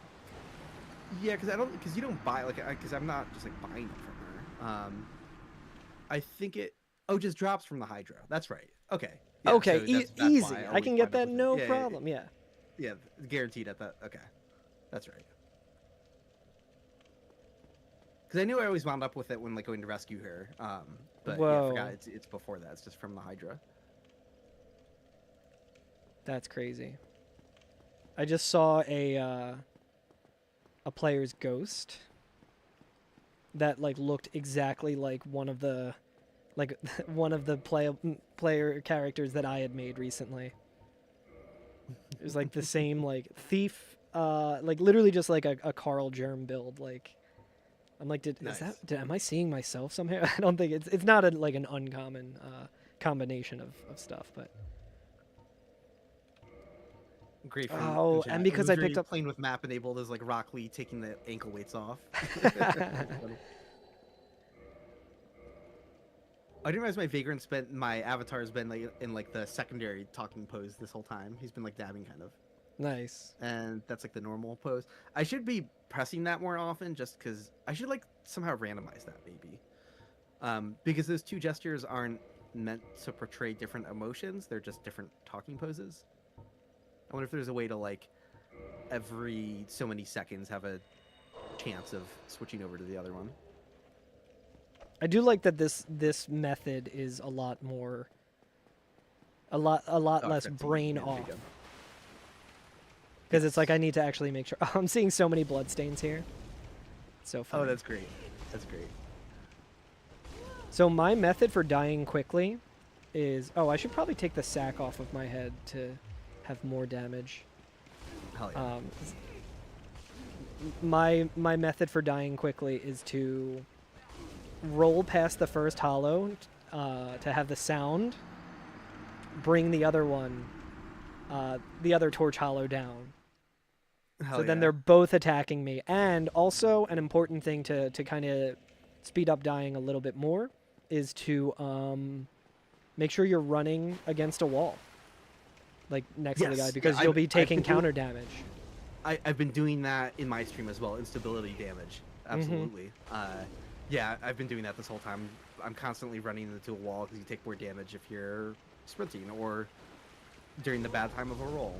You know, the non-iframe part of a roll is increased damage. So I'm getting unlucky with the other torch hollow. I keep just blasting them with Wrath of the Gods. Yeah, so where does this vagrant end up?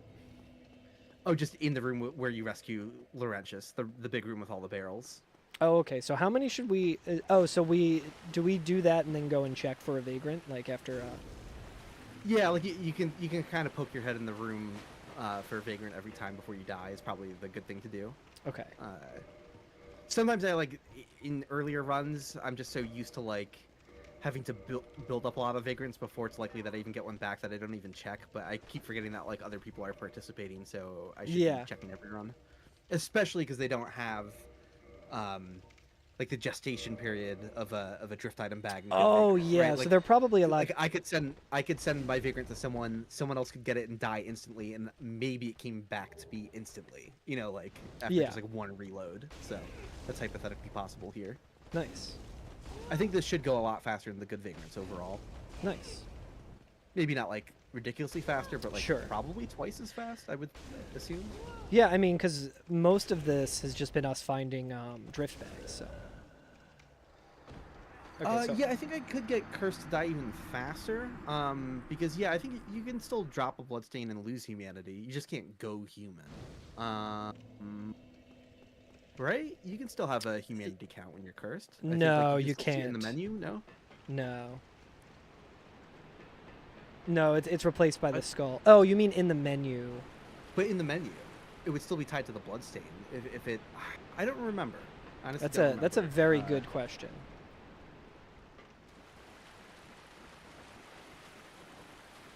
Trying to think of the fastest way to get back to Laurentius. I guess it's just past the other Torch Hollow, who I'm trying to not kill. Yeah, it's just straight up the hallway. Like I keep dying in the water down here, but if you just don't go into the water, Oh yeah, okay, so it's past the slime. Actually, you know what? That slime might be a good place. Well, no, because then I'd have to backtrack. I don't know.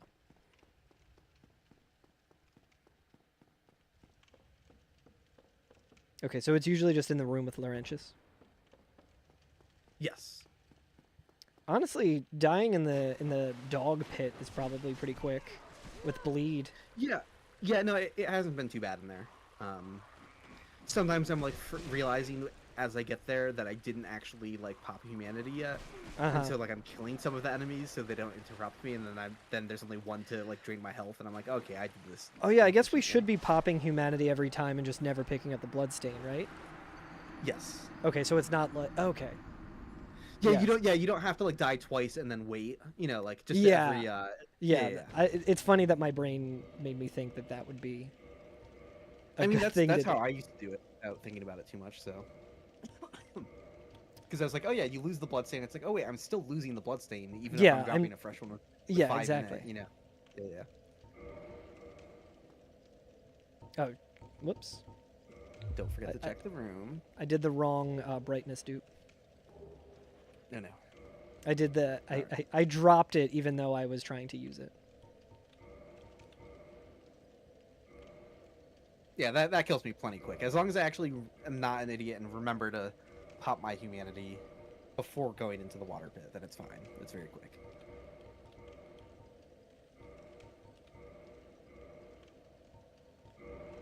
Chat is still strategizing like other ways I could be dying even faster, but at this rate, I feel fairly comfy. There's gonna be other spots in the game that are worse, for sure. Yep. Okay, don't forget to eat humanity first before I wind up down there. Yeah, at this rate, dying at the speed that I'm dying now, when I'm actually getting attacked by 3 enemies at once down there, is totally fine. But yeah, there are some spots later on where it's like there's only going to be like the enemies aren't going to be like that close to the vagrant spawn location. It's going to be like a little like more annoying.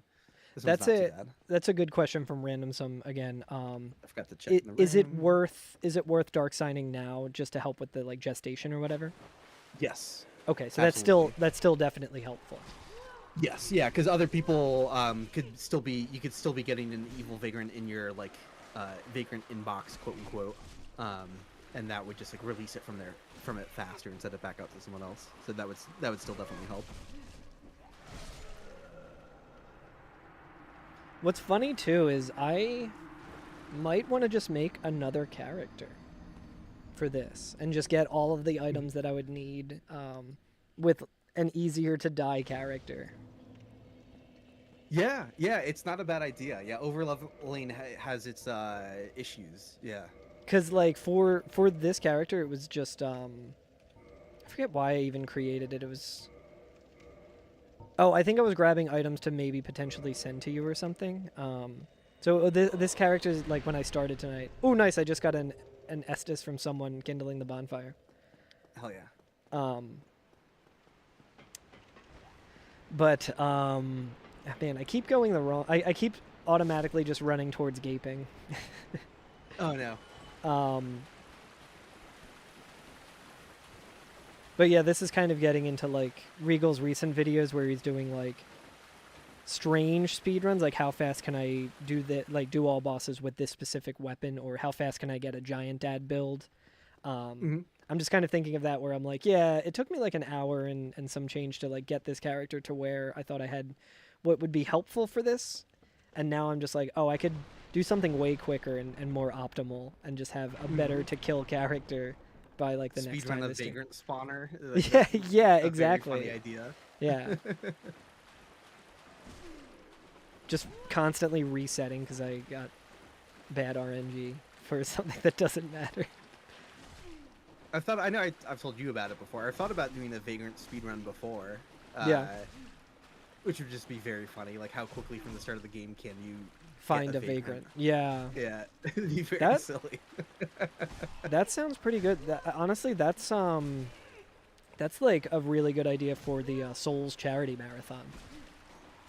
That's a good idea. That's a good idea because it'd just be like a very silly throwaway kind of run where. Yeah, it could also be a co-op one. I mean, the downside of that is you would be in a marathon with a bunch of like deep Souls sickos who would maybe also try and sabotage and pick up the drift item so that you can't get it.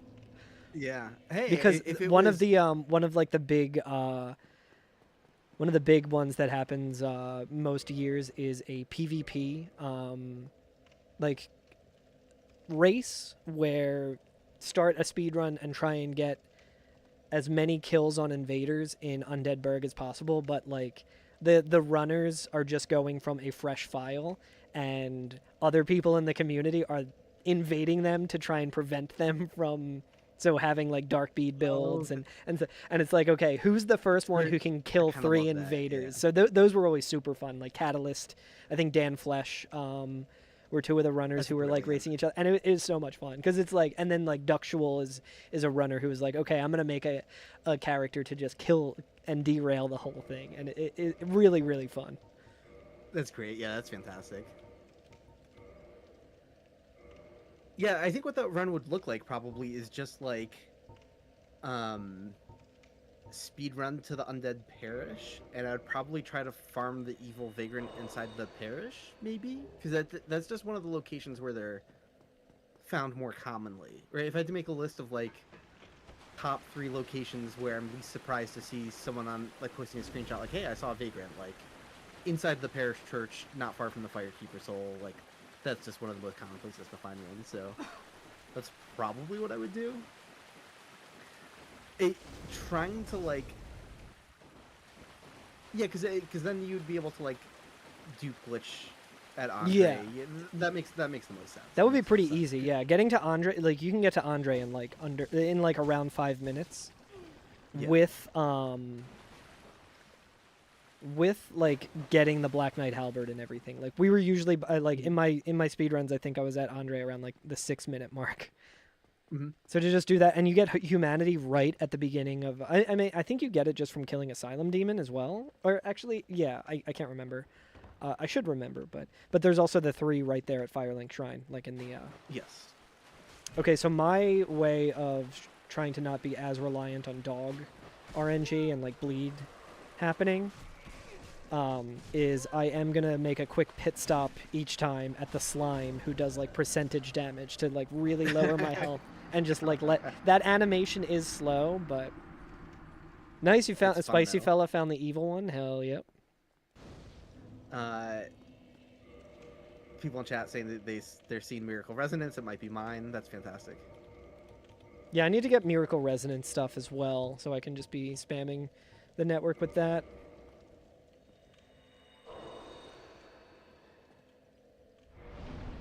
Rary the guy asked, how does this work? For the detailed explanation, you could always just do a search for like Dark Souls Vagrant Wikidot. But the short explanation is evil vagrants spawn whenever you lose a bloodstain that has 5 humanity in it. So I'm just constantly losing bloodstains, hoping to spam the network with them, and eventually, because if you don't kill a vagrant, we'll send it back to someone else. So I just have to hope I spawn enough vagrants that someone eventually sends it back to me, basically. And good vagrants have a whole different routine, but yeah, losing bloodstains with 5 humanity is for evil vagrants. Cool, yeah, Hot Pocket got you covered with the link there. Good ones are the ones that are so much more rare. And there's a lot of confusion, because vagrants can have a black phantom form. If they get passed around long enough, they can get a red color. And a lot of people think, oh, red, evil. So it's like, oh, but no, that's so confusing, because the vagrant type has nothing to do with their color. There are red and white good vagrants, red and white evil vagrants. So that's always a bit of confusion there. But yeah, evil vagrants are the ones that attack you. If it runs away scared, it was a good vagrant. Let's see. Which is cool, because I kind of like how that works on a thematic level. Like, dying and losing a bloodstain is a more violent thing, and you're losing humanity, you know? So it makes sense that the vagrant would be like a more aggro thing. It's so cool. And then the good vagrants are ones that are from like dropped items, you know? So they're just like more passive and like whatever.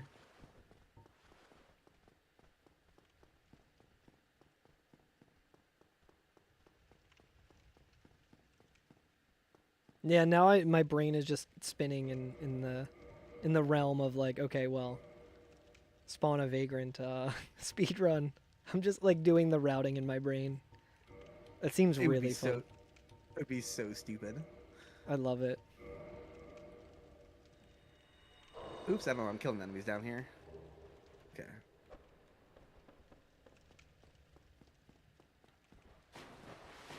Oh, that's... I was like, oh, why don't I just... I like started running without taking humanity because I like forgot. And then I was like, oh, you know what? I took a lot of damage, so I can just, you know, I'll just do it in the Laurentius room. And then I was like, wait, humanity heals you. I'm only thinking about Vagrant, so I'm forgetting the like core reason that people use humanity typically. Oh yeah. I just got another Estus charge from someone kindling the bonfire. Love to Nice. see it. Barry the guy asked, "Do I have a favorite, least favorite FromSoft title?" I have not played any of their. I've not played a single Kingsfield yet, which is blasphemy.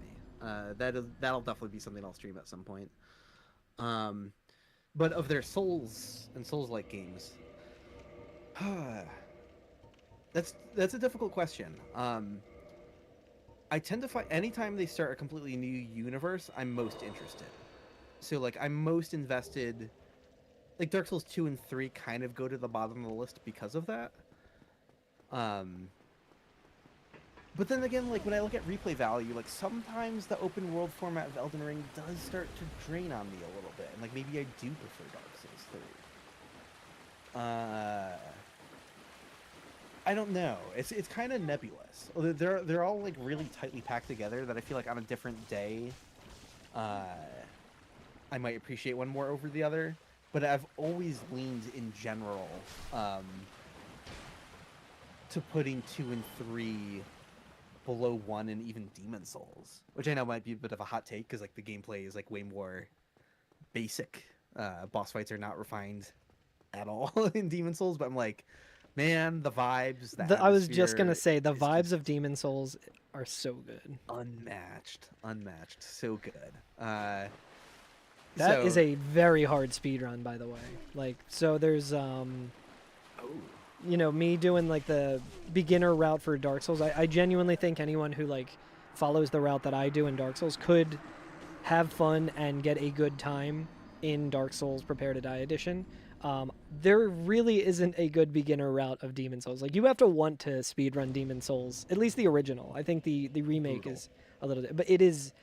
There is a segment in Demon Souls speedrunning where you're just running through an area for 7 minutes.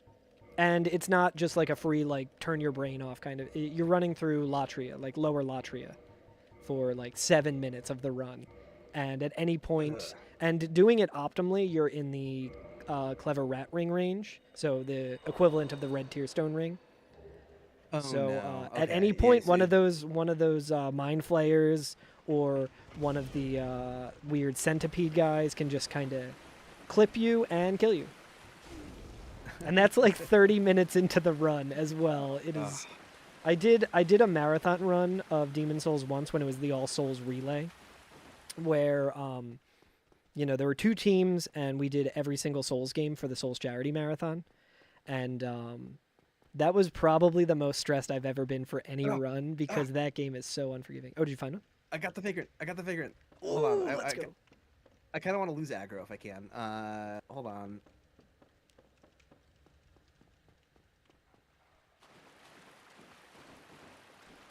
Settle down.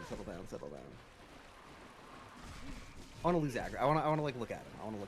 Oh, he's gonna hear my sounds in the water. Hold on. I gotta. Yeah, how does his sound work? Yeah. He's. Oh yeah. Well, let me do that. I mean, that would be kind of funny. Yeah, because they should approach sounds. I know the good vagrants do. I haven't really like checked out that behavior as much with the evil vagrants, but I wonder if he's like slowly waddling his way over here. Since I don't have debug installed, I can't just like snap into free cam to see what he's doing. Yeah, he's coming. He heard me. All right, but I would like to lose aggro though.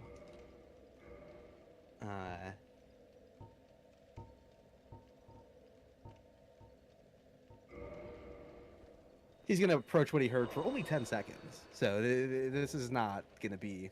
He definitely lost visual aggro. He would have caught up with me much more quickly. So we should be good. I just want to take a closer look at him and appreciate him. Yeah, he's walking away. He lost aggro, and he's trying to make his way back to spawn location. Oh, I heard a hollow attacking a table because there's also that hollow. Oh hallway yeah, above, that's so funny. Trying to make his way down. Let's see what's this vagrant doing. Thankfully, the vagrant cannot smell me,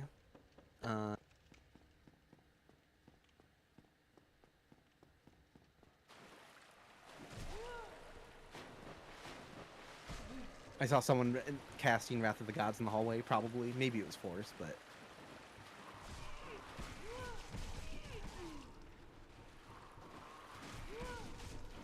The orbs on them... That's actually one part of my avatar that doesn't exist. Don't have, like, the glowy orbs. I love those. Like, I feel like that would be pretty easy to add, even just as, like, an OBS source. Where's he going? Where's he? Hey, that's not your spawn location. That's not your. You don't belong in that room. That's not where you came from. His routing. He's a little confused with his routing. He doesn't know where to go.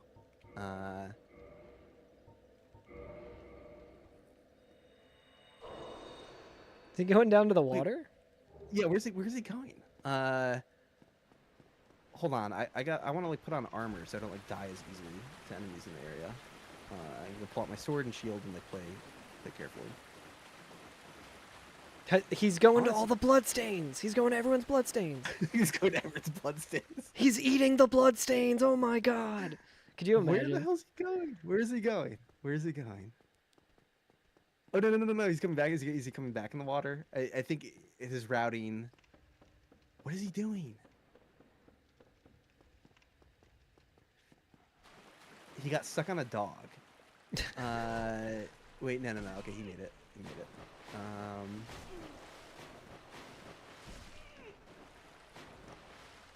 I want to know where he's going. Okay, let's be careful to not get his attention if I can avoid that. Well, if he gets stuck on a table, he'll attack it. Yeah, he's punching a table. Let's go. Nice. Okay.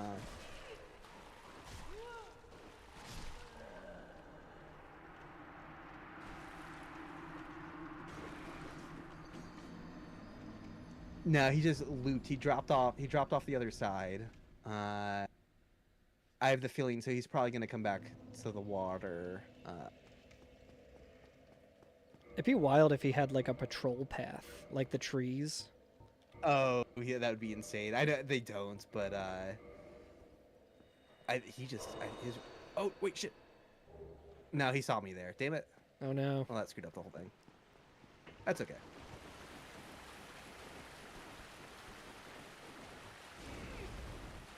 I don't think there's friendly fire, but hold on. Let me just kill this hollow just to be extra safe. I'm pretty sure there isn't.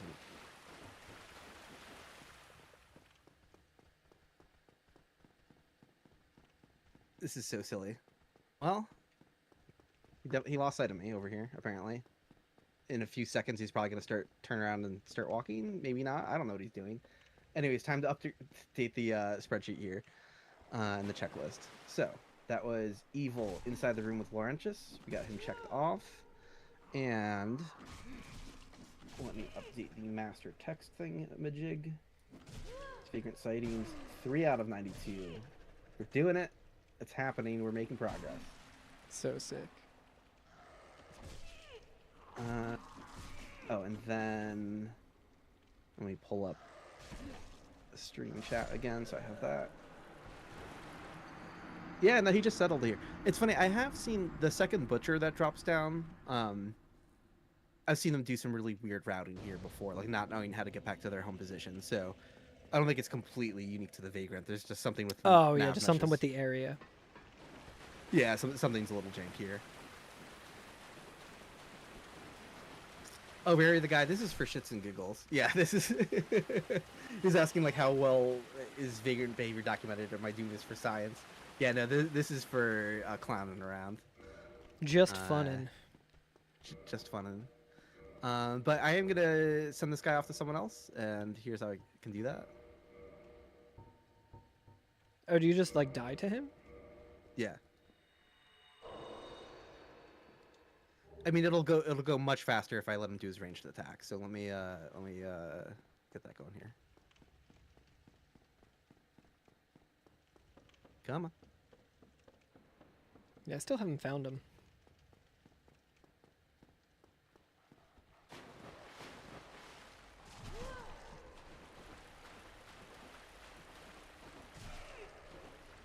There's not that much damage. Their Black Phantom versions do quite a Yeah. bit more damage. All right, maybe if I back up some more. Their Black more of them hit Phantom me. ones are always in the randomizer as well. Yeah, they can be nasty. He's coming over to punch me, but the punch is pretty weak. Come on, man. Yeah, just keep doing that.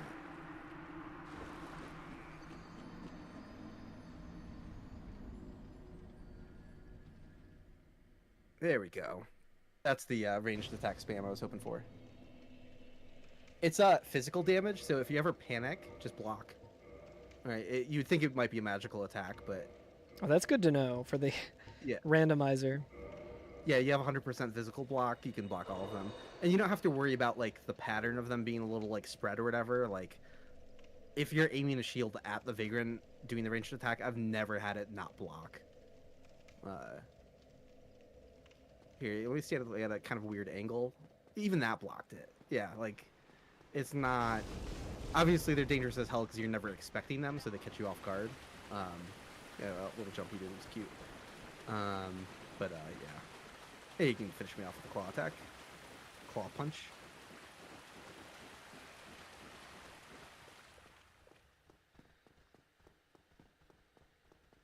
So someone in chat asked, so you can just hack and become a Vagrant distributor? 100%. Absolutely. I'm not technically hacking, but I am using glitches. So, Yeah, same here. but yeah, if you just want to gift yourself humanity and items and stuff, you can go through all of the spawning mechanics to kind of spam the network with them. So Yeah, I would say maybe make sure you're offline while doing the hacking itself, so you don't end up on the the ban pool. Yeah, discretion advised if you don't know exactly what you're doing. But dupe glitches and stuff like that are all safe to use. None of that gets you banned, that I'm aware of. And honestly, it might be a little bit easier once, like, it takes some getting used to do the glitch, but it might honestly be a little bit easier to just get humanity that way versus, like pulling up cheat engine or, I mean, I guess if you have the Dark Souls gadget, it would be much easier to just use that. Oh yeah, Dark Souls gadget. Yeah, you could just be like gifting Gadget yourself. is, yeah, very easy. Very easy and safe to use for if you're just gifting items to yourself. So, okay, the next basilisk on the checklist is... Next basilisk. Next evil vagrant is by the running basilisk. So you have that area with all the basilisks. There's the one that like quickly runs by the bars. Evil vagrant can spawn down there. So... Maybe I should be getting cursed repeatedly here. I think that might be the play. Yeah, if you still have humanity in your... Yeah, I have one purging stone on me. Let me go do that. Oh yeah, I guess so you were thinking like get cursed and if you have the humanity popped and you then you get cursed, then it gets sent? Yeah, and I mean I think you can still use humanity while you're cursed, right? Did we You ever can, you can figure use out it. the Yeah, answer you to can. that? You can definitely use it, but I don't know if it only heals you or if it like actually adjusts your. I guess that if it adjusts your item discovery, I would imagine that it it Yeah. works the same. Well, and there's a counter you can see in the menu too. Yeah, You exactly. can just check your stats and look at the humanity. So it should, and I seem to recall it working that way, but I just. So okay, so the chat can see Carl was talking about the duping glitches a lot, but now you're going to see my perspective. Earlier, I did a thing where I went to buy 100 arrows, but I tabbed over to the longsword at the same time to buy 100 longswords at the same time. Pardon me. Which you can't normally buy in bulk, so that just like confuses his whole inventory system. He has like a weird large number stored for the longsword. Hold on, let me pop an item though. So at least gives me the option. I have a bunch of other soul items too, so I'm not worried about it. But I could. So I think the way this works, if I remember correctly, again, Carl taught me all of this. I'm gonna go to purchase item. I'm gonna pretend. Oh, no, I gotta set up. I have to set up the glitch correctly. Okay. So, first things first, let's get more humanity back. So I'm going to change the order. I'm going to put humanity at the top of the list. I'm going to... I don't know why I chose talk. I'm going to pretend to buy a glitched longsword. It's already glitched, so you don't get to see that part of this. Try to buy 100 longswords. I'm going to walk away from him. Then I'm going to go to the brightness menu. Right, and then oh, wait, no, but I still have to do the thing where I pull up the brightness menu in the weird way, right? Yeah, so once you look at the Oh, yeah, longsword in yes. the inventory, that'll give you the glitched amount, and then you just need to do the Yes. brightness dupe as the next step. Brightness dupe. Yeah. So I'm in here now. I pulled up the brightness menu while the other menu is still up, so I think I hit OK, down, Yeah. right. Yep, you just hit confirm because you're Yes. going to be yeah, you're going to be dropping the item. So hitting confirm on the menu below is going to say that you're trying to like bring up the other menu that says like use, drop, change order, and all that. And since the brightness doesn't take an actual like confirmation, like hitting confirmation on the brightness part doesn't do anything in that menu. But you want to have it have the lower inventory say that you're going to be dropping, and you want to move over to default. Yes. Yeah, and that just allowed me to drop negative 99 humanity, which is 99 humanity. So it's sweet. Okay. I'm going to do the same on my purging stones, because why not? I should grab a purging stone as well. Okay, so let's try that again. So, purchase item. Pretend to buy a glitched longsword. Do the brightness menu glitch, which is the input's a little awkward. There we go. Oops, I forgot to confirm. I might have screwed it up, but let's see what happens. No, we're good. Got it. Okay. Turn that brightness back up. Okay. I heard the bell ringing. That's always fun.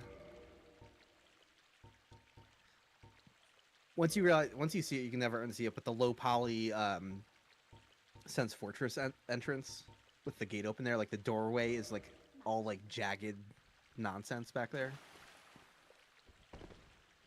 It disappears when I zoom in with the bow, so you can't really see it.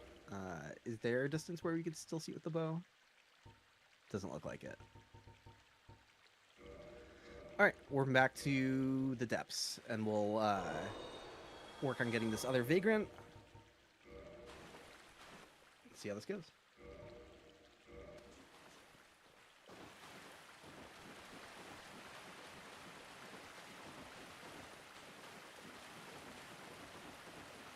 Okay. So where am I going again? By the running basilisk. Yeah, what's the best I'm trying to think of like the best route for this. So I guess I could just like I could run there on ground level. I'm trying to remember I could run specifically around where and it is. I could run around and fall into this pit.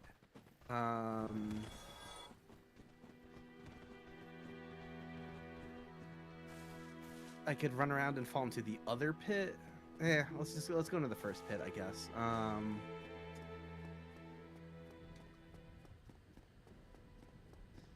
So let me show. So it's in the very middle of Basilisk Hell. There's this one that likes to run by the bars. I guess I already set off that trap. Is that a one-time thing per playthrough? Hot Pocket, I'm throwing more event code crap your way. What is the deal with this basilisk that runs by the bars here? The evil vagrant should spawn just like on the opposite side of these bars. So I could die to rats, but it seems like just getting cursed is going to be the easier thing to do here. So I guess I should just do that.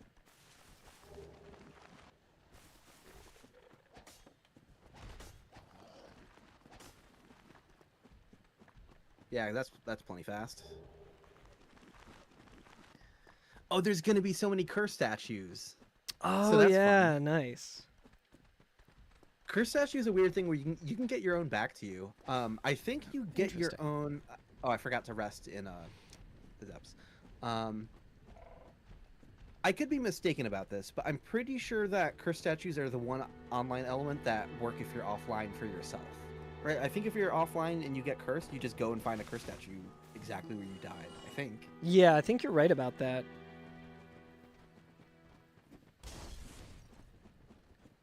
Do you always, like, even if you're playing online, do you always find your own curse statue, or? I don't think. I think if you can send it to someone else, I don't think you're guaranteed to get your own back. Oh, I love Yeah, that. in chat, Dubious, sometimes yeah. the mind blows. Yeah, Dubious. Yeah, that's an online mechanic as well. So many weird little online things that the later games in the series don't do for some reason.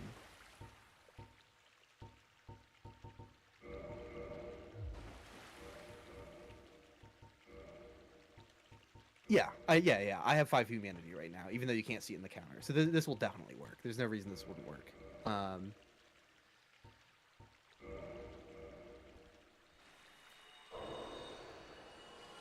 How many curse statues can we make until the game crashes? Right? There's got to be a limit on how many you can get, but I don't know what that is. It does have its own entire menu and debug, so I'd have to double check that sometime. You know, I'm actually Hold on. thinking of a I'm trying to not die yet, so I can go look at see if my own curse statue is there. So you remember how I was saying how the 256 glitch is like really only useful in randomizer? I just thought of another use for it. Oh, okay. If you go to the undead, I'll explain what that means in a second, chat. But if you go to the undead merchant, she sells humanity. I think she has like 3 or something, but her inventory is limited. But if you do the 256 glitch, then it will not be limited. Because Oh, you will fascinating. Okay. just you'll make it so that it's always in her inventory with that like glitched number.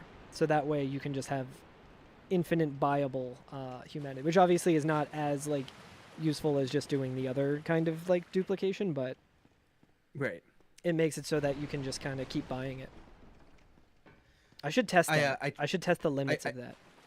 I tried seeing if I could see my own curse ghost statue thing, but I accidentally broke one when I fell into the pit. So if it was mine, I have no idea. But now I'm dying somewhere more specific. So,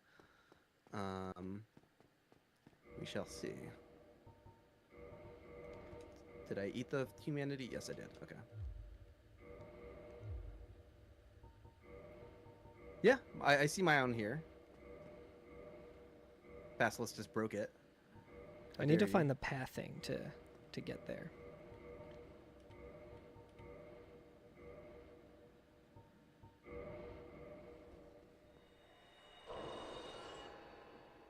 Oh, someone said, let's find out if you can pose statues. So that's an automated thing. There's a few different poses that are fixed when you're a cursed statue. I think there might be like 4 or so poses that can happen somewhere in that ballpark. I don't know the exact number off the top of my head.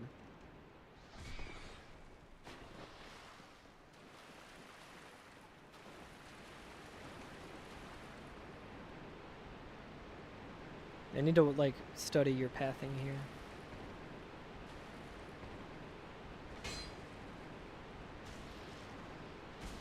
Yep, rats are killing me. They heard me somehow. Oh no. Oh, I see a cursed statue, so that actually is probably a pretty good indication of where I need to die. Yeah, as long as you're dying on the bottom level anywhere near the basilisks, you'll definitely be good. But if you want to see the vagrant yourself, you have to specifically get to like the very middle of the area. Oh, no, opposite side my- of, like, those, iron My bars. resistance is so high to curse. Actually, it's not too Oh, bad. no. I can just heal. Yeah, I have 81 humanity, no wonder. Oh yeah! Oh my God! The cursed statue! Oh my God! There's so many down here. This rules.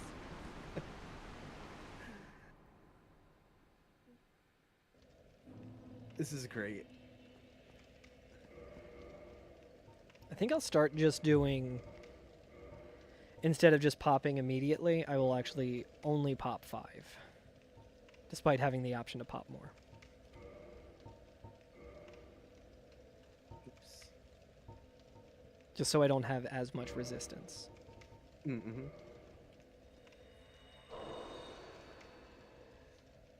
Yeah, that 30 soft humanity curse resistance, too much.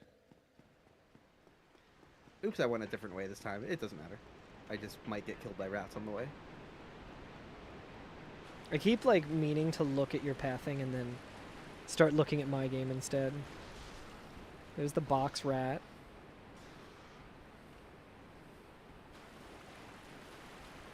Is it like when you fall down like the hole for the basilisks, or? Yeah. Oh, okay. Should probably put on the Estus. But it's not like in the bottom. It's not like in the bottommost area where you like fall into the pit where all the basilisks jump at you. Like it's Yeah. right next to there. Like, you would just go up that staircase, and then you would be where that vagrant spawns. Oh, okay. So I'm gonna actually test, since I'm cursed, what humanity does. Since I have infinite humanity anyway.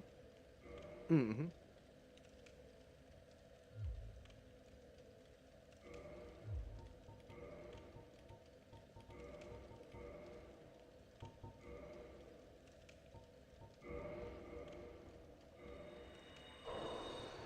This is gonna take so much longer than the mapless run. Like 3 out of 92. This is wild. Once you get into the flow of but it. So, I yeah, love no, it this says I run. have This is 79 crazy. humanity. So I wonder if I can just stay I mean, I guess dying to curse is... There's no reason not to use the purging stone. Yeah, I mean, you could like save the purging stones and just like until you're done doing this route, because it's like you might as well just die to the basilisks via curse. So That's like, what I mean, yeah. Yeah.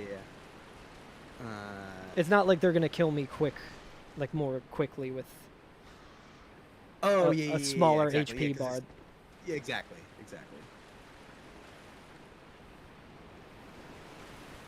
It should be legally required for all multiplayer games to feature weird little obscure Dark Souls multiplayer mechanics. Hell yeah.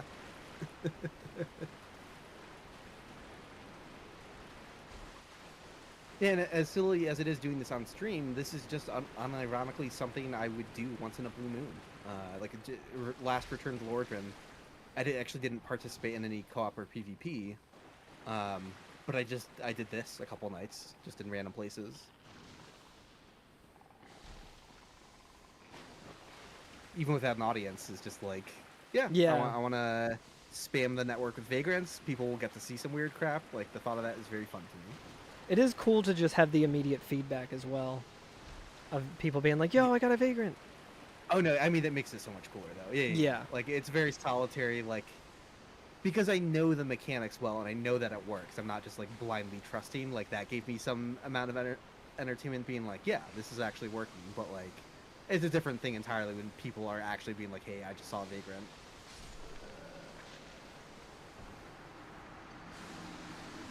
Studying your pathing now. Oh, those rats almost made it up here. That's funny.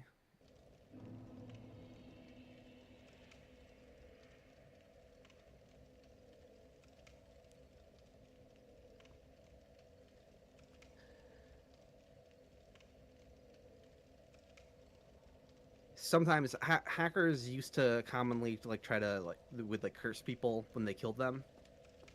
You know, that's, you can't curse players normally, so obviously that's hacking. Yeah. But the curse statues are only set to load in maps that have that object associated with them. So like, if someone got cursed in the Undead Burg, it wouldn't leave a curse statue behind. But you would see some cursing, like remnants of cursing that you could tell was hacking, because it'd be like by the entrance of the depths. Like, oh, a basilisk can't get all the way up to the top floor of the depths. Like, that's not. Yeah. You would, if you ever found that on PC, it was just like, okay, yeah. Unfortunately, someone got killed by a hacker up there. Same thing with the Duke's Archives, because you can be cursed by Seath. So that curse statues can also. These are like the two maps they can. I was gonna say 2 maps they can appear in. I guess they can also appear in the Great Hollow and Ash Lake, but that doesn't have multiplayer normally. Although, I guess I'm running the wrong direction entirely. Although I guess were glitches and hacks for doing multiplayer in Ash Lake as well. So I guess.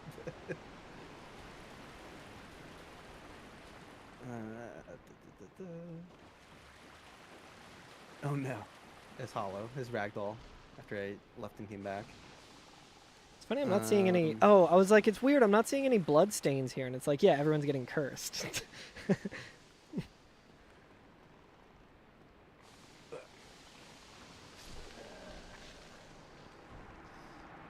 Oh, Barry the guy? Yeah, it's strong recommendation for original Demon Souls.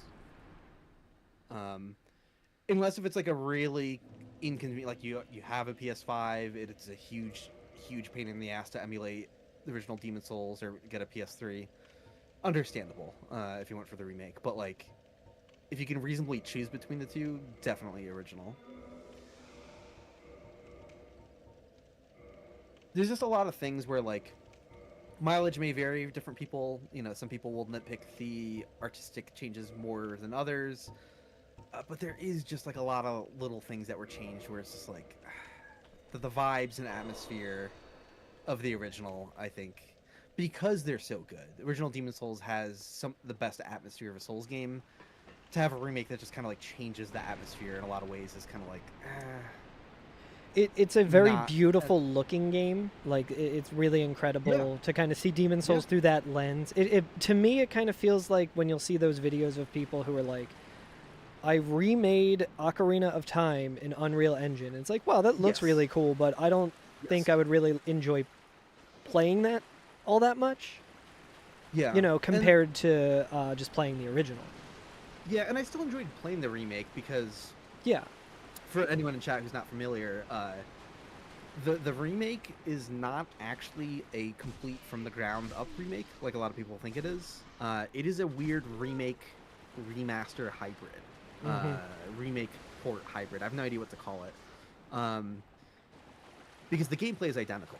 It's identical down to the point of a fair amount of glitches being intact. Not because they recreated them, but because it's literally the same game running. Or they ported like a lot of the original Demon Souls game logic and code into a new engine. So it's a weird thing where like it has a fresh coat of paint where it looks completely different graphical engine. But the original Demon Souls is like ported into that and like modified and tweaked in some ways. But it's kind of a strange experience. I remember like when it first came out, Lobos immediately like ran up to an enemy being like, "Can I still do this glitch?" And he immediately does it. And it's like, "Yep." It's like, "Oh, it's this same game." So the gameplay experience is extremely intact. Where if you like squint your eyes, it's an extremely faithful remake. All right, like if you don't look too closely at the screen and can't see the screen too well, the gameplay is super intact. So they didn't butcher that at all. Gameplay is nailed. Gameplay is perfect. They even like changed bow aiming and a few minor things unanimously for the better. Like there's nothing about the gameplay that's worse. Literally nothing. But you know, maybe some debatable mechanics changes with like a few multiplayer and whether or not World Tendency has, you know, whatever. But like but yeah, the moment-to-moment gameplay, extremely intact, nothing botched there at all. But it's just the visual aesthetic at times is a little like,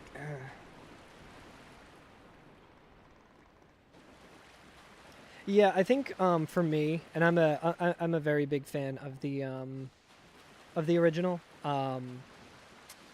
Probably my favorite moment in the entire game was very much so cheapened by the like direction, the artistic direction they took it in, which is like I'll just say it's like I know what you're talking about. It's the final boss of what people consider like the final archstone of the Valley of Defilement. Yes, that is a very powerful moment in the game, and it just doesn't hit the same way in the remake because mostly because of the music. Music is a big chunk of it, but the slightly altered cutscene is just, I'm like, huh? Huh? Why did Yeah. they do that to him? Why did See- they do that to him? See, I think I only played it once, so I don't even know if it like dawned on me that the cutscene was like different, but it was just the kind of thing where I'm glad that it exists. I'm glad that it makes Demon Souls Already got the Vagrant slightly nice. It makes it slightly more accessible to people in that you don't need a PS3 to play it. You just need a PS5 to play it.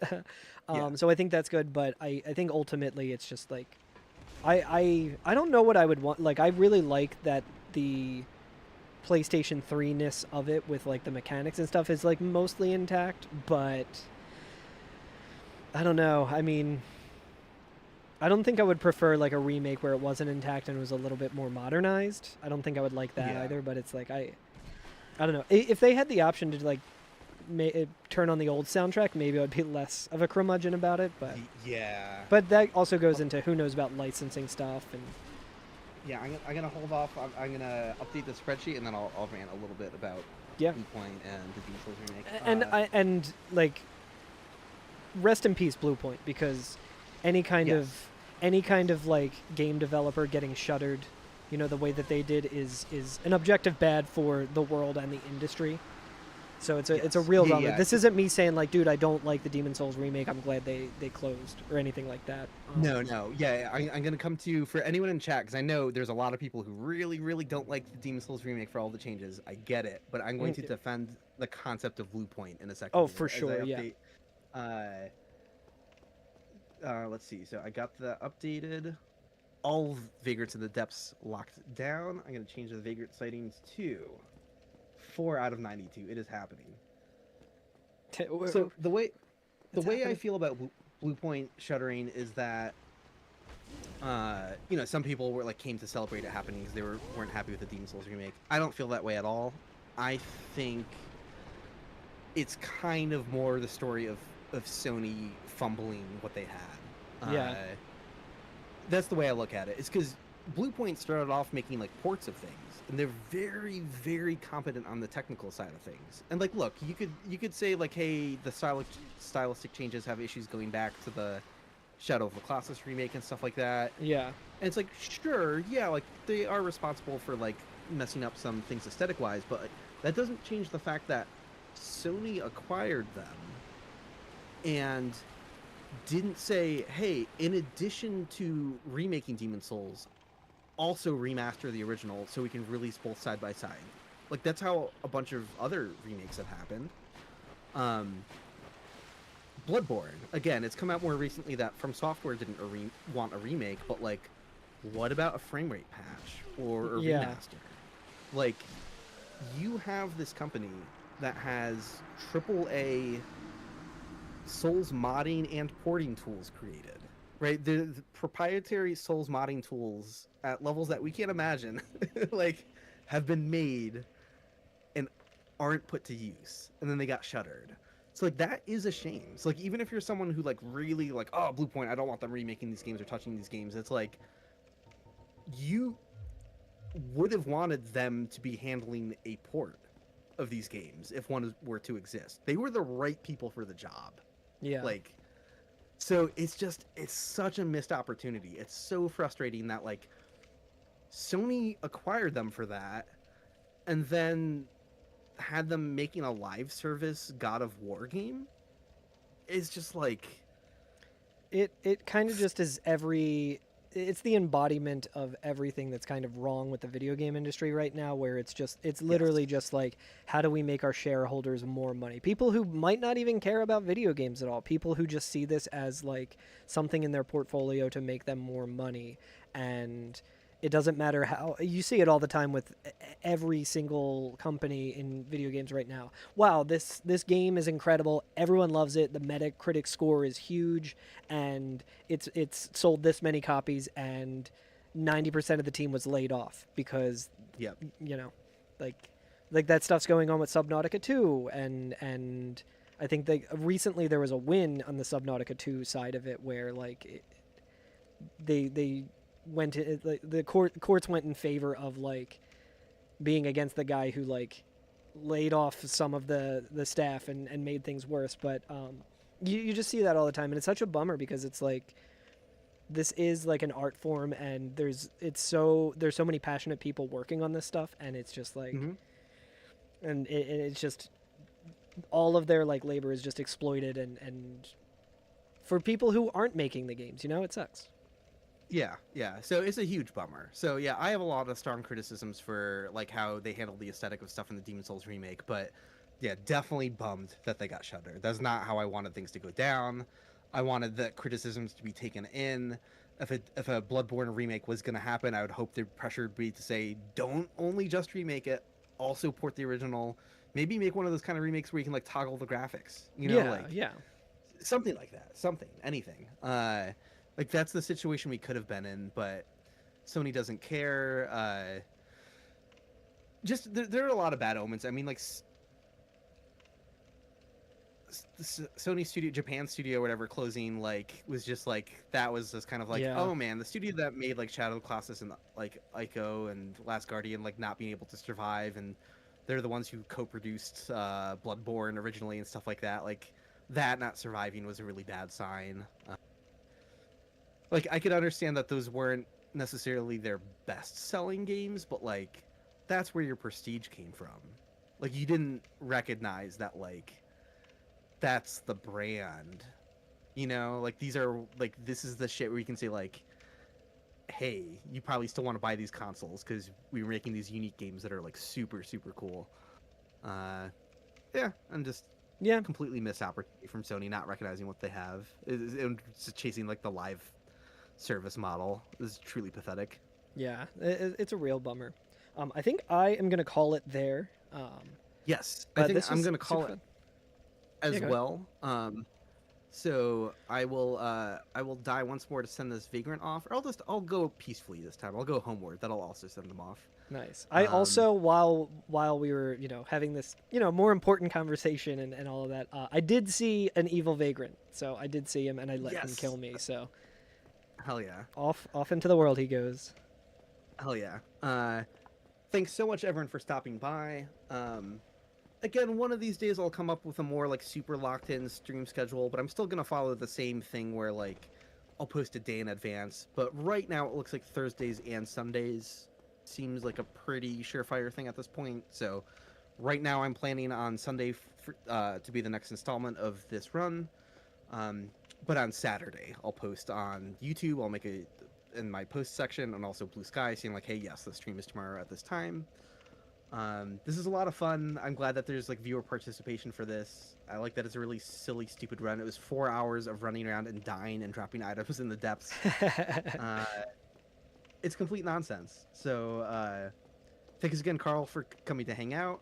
Yeah, thanks for having me. This was super fun. It's something that I'm happy to be a part of because I think this is, like I was saying earlier, it's one of the most endearing things to the Souls community and just Dark Souls as a game in general. I think it's just really cool to be like, oh, I can do this thing that is a little bit of effort for me, but it could make someone see something that they've never seen in the game before and have those weird, like, playground conversations like, yo, do you know that crab monster that's in Dark Souls? No, what are you talking about? I've never seen that in the depths. Like, I just think it's so cool. I'm really hoping that first location I picked for drift items, I hope someone, like, rolled into that slime in the hallway and found an item bag in it, and it was just like, what the absolute fuck? Yeah, exactly. So it's just so cool to me. So yeah, thanks again, everyone, for hanging out. See you again on Sunday, most likely, for whoever we can make it again then. Thanks again, Carl, for stopping by. Yeah, we'll catch you later on, and we'll get Fugi stuff figured out next time too. So like, people know who you are better. Yeah, they'll see Putrid Moldy Man from Earthbound, his pixel art, and be like, oh, that's. If you don't mind. Carl, as one last thing, if you don't mind posting your links in the chat once more again. No, absolutely. I would like you to do that so people know where they can find you and everything. Sure. I'm just like Carl Germ on everything. On YouTube, I am Carl Germ Plays, so I'm posting that in the chat right now. And then just Twitch Twitch. Carl Germ. Hell yeah. I'm like so bad at promoting myself all the time. Like I've done like marathon runs and stuff, and they're like, oh, and where can people find you? I'm like, oh yeah, I guess people might want to find me. Hell yeah. And Carl's also a mod here, so if you misbehave, he might ban you. Yeah, so, I've hell I've banned so many people. I'm doing my own kind of run where I'm trying to ban how many people? 93? Is it 93? 92. I'm trying to Damn it, ban shit. 92 people in chat. So Yeah, that's what you meant by favorites, right? yeah, No, exactly. Carl, That's what I thought I was doing here today. Yeah. Cool. Thanks so much. I'm gonna stop the stream. Have a good night, everyone, and catch you later. Yeah. Have a good night, everyone.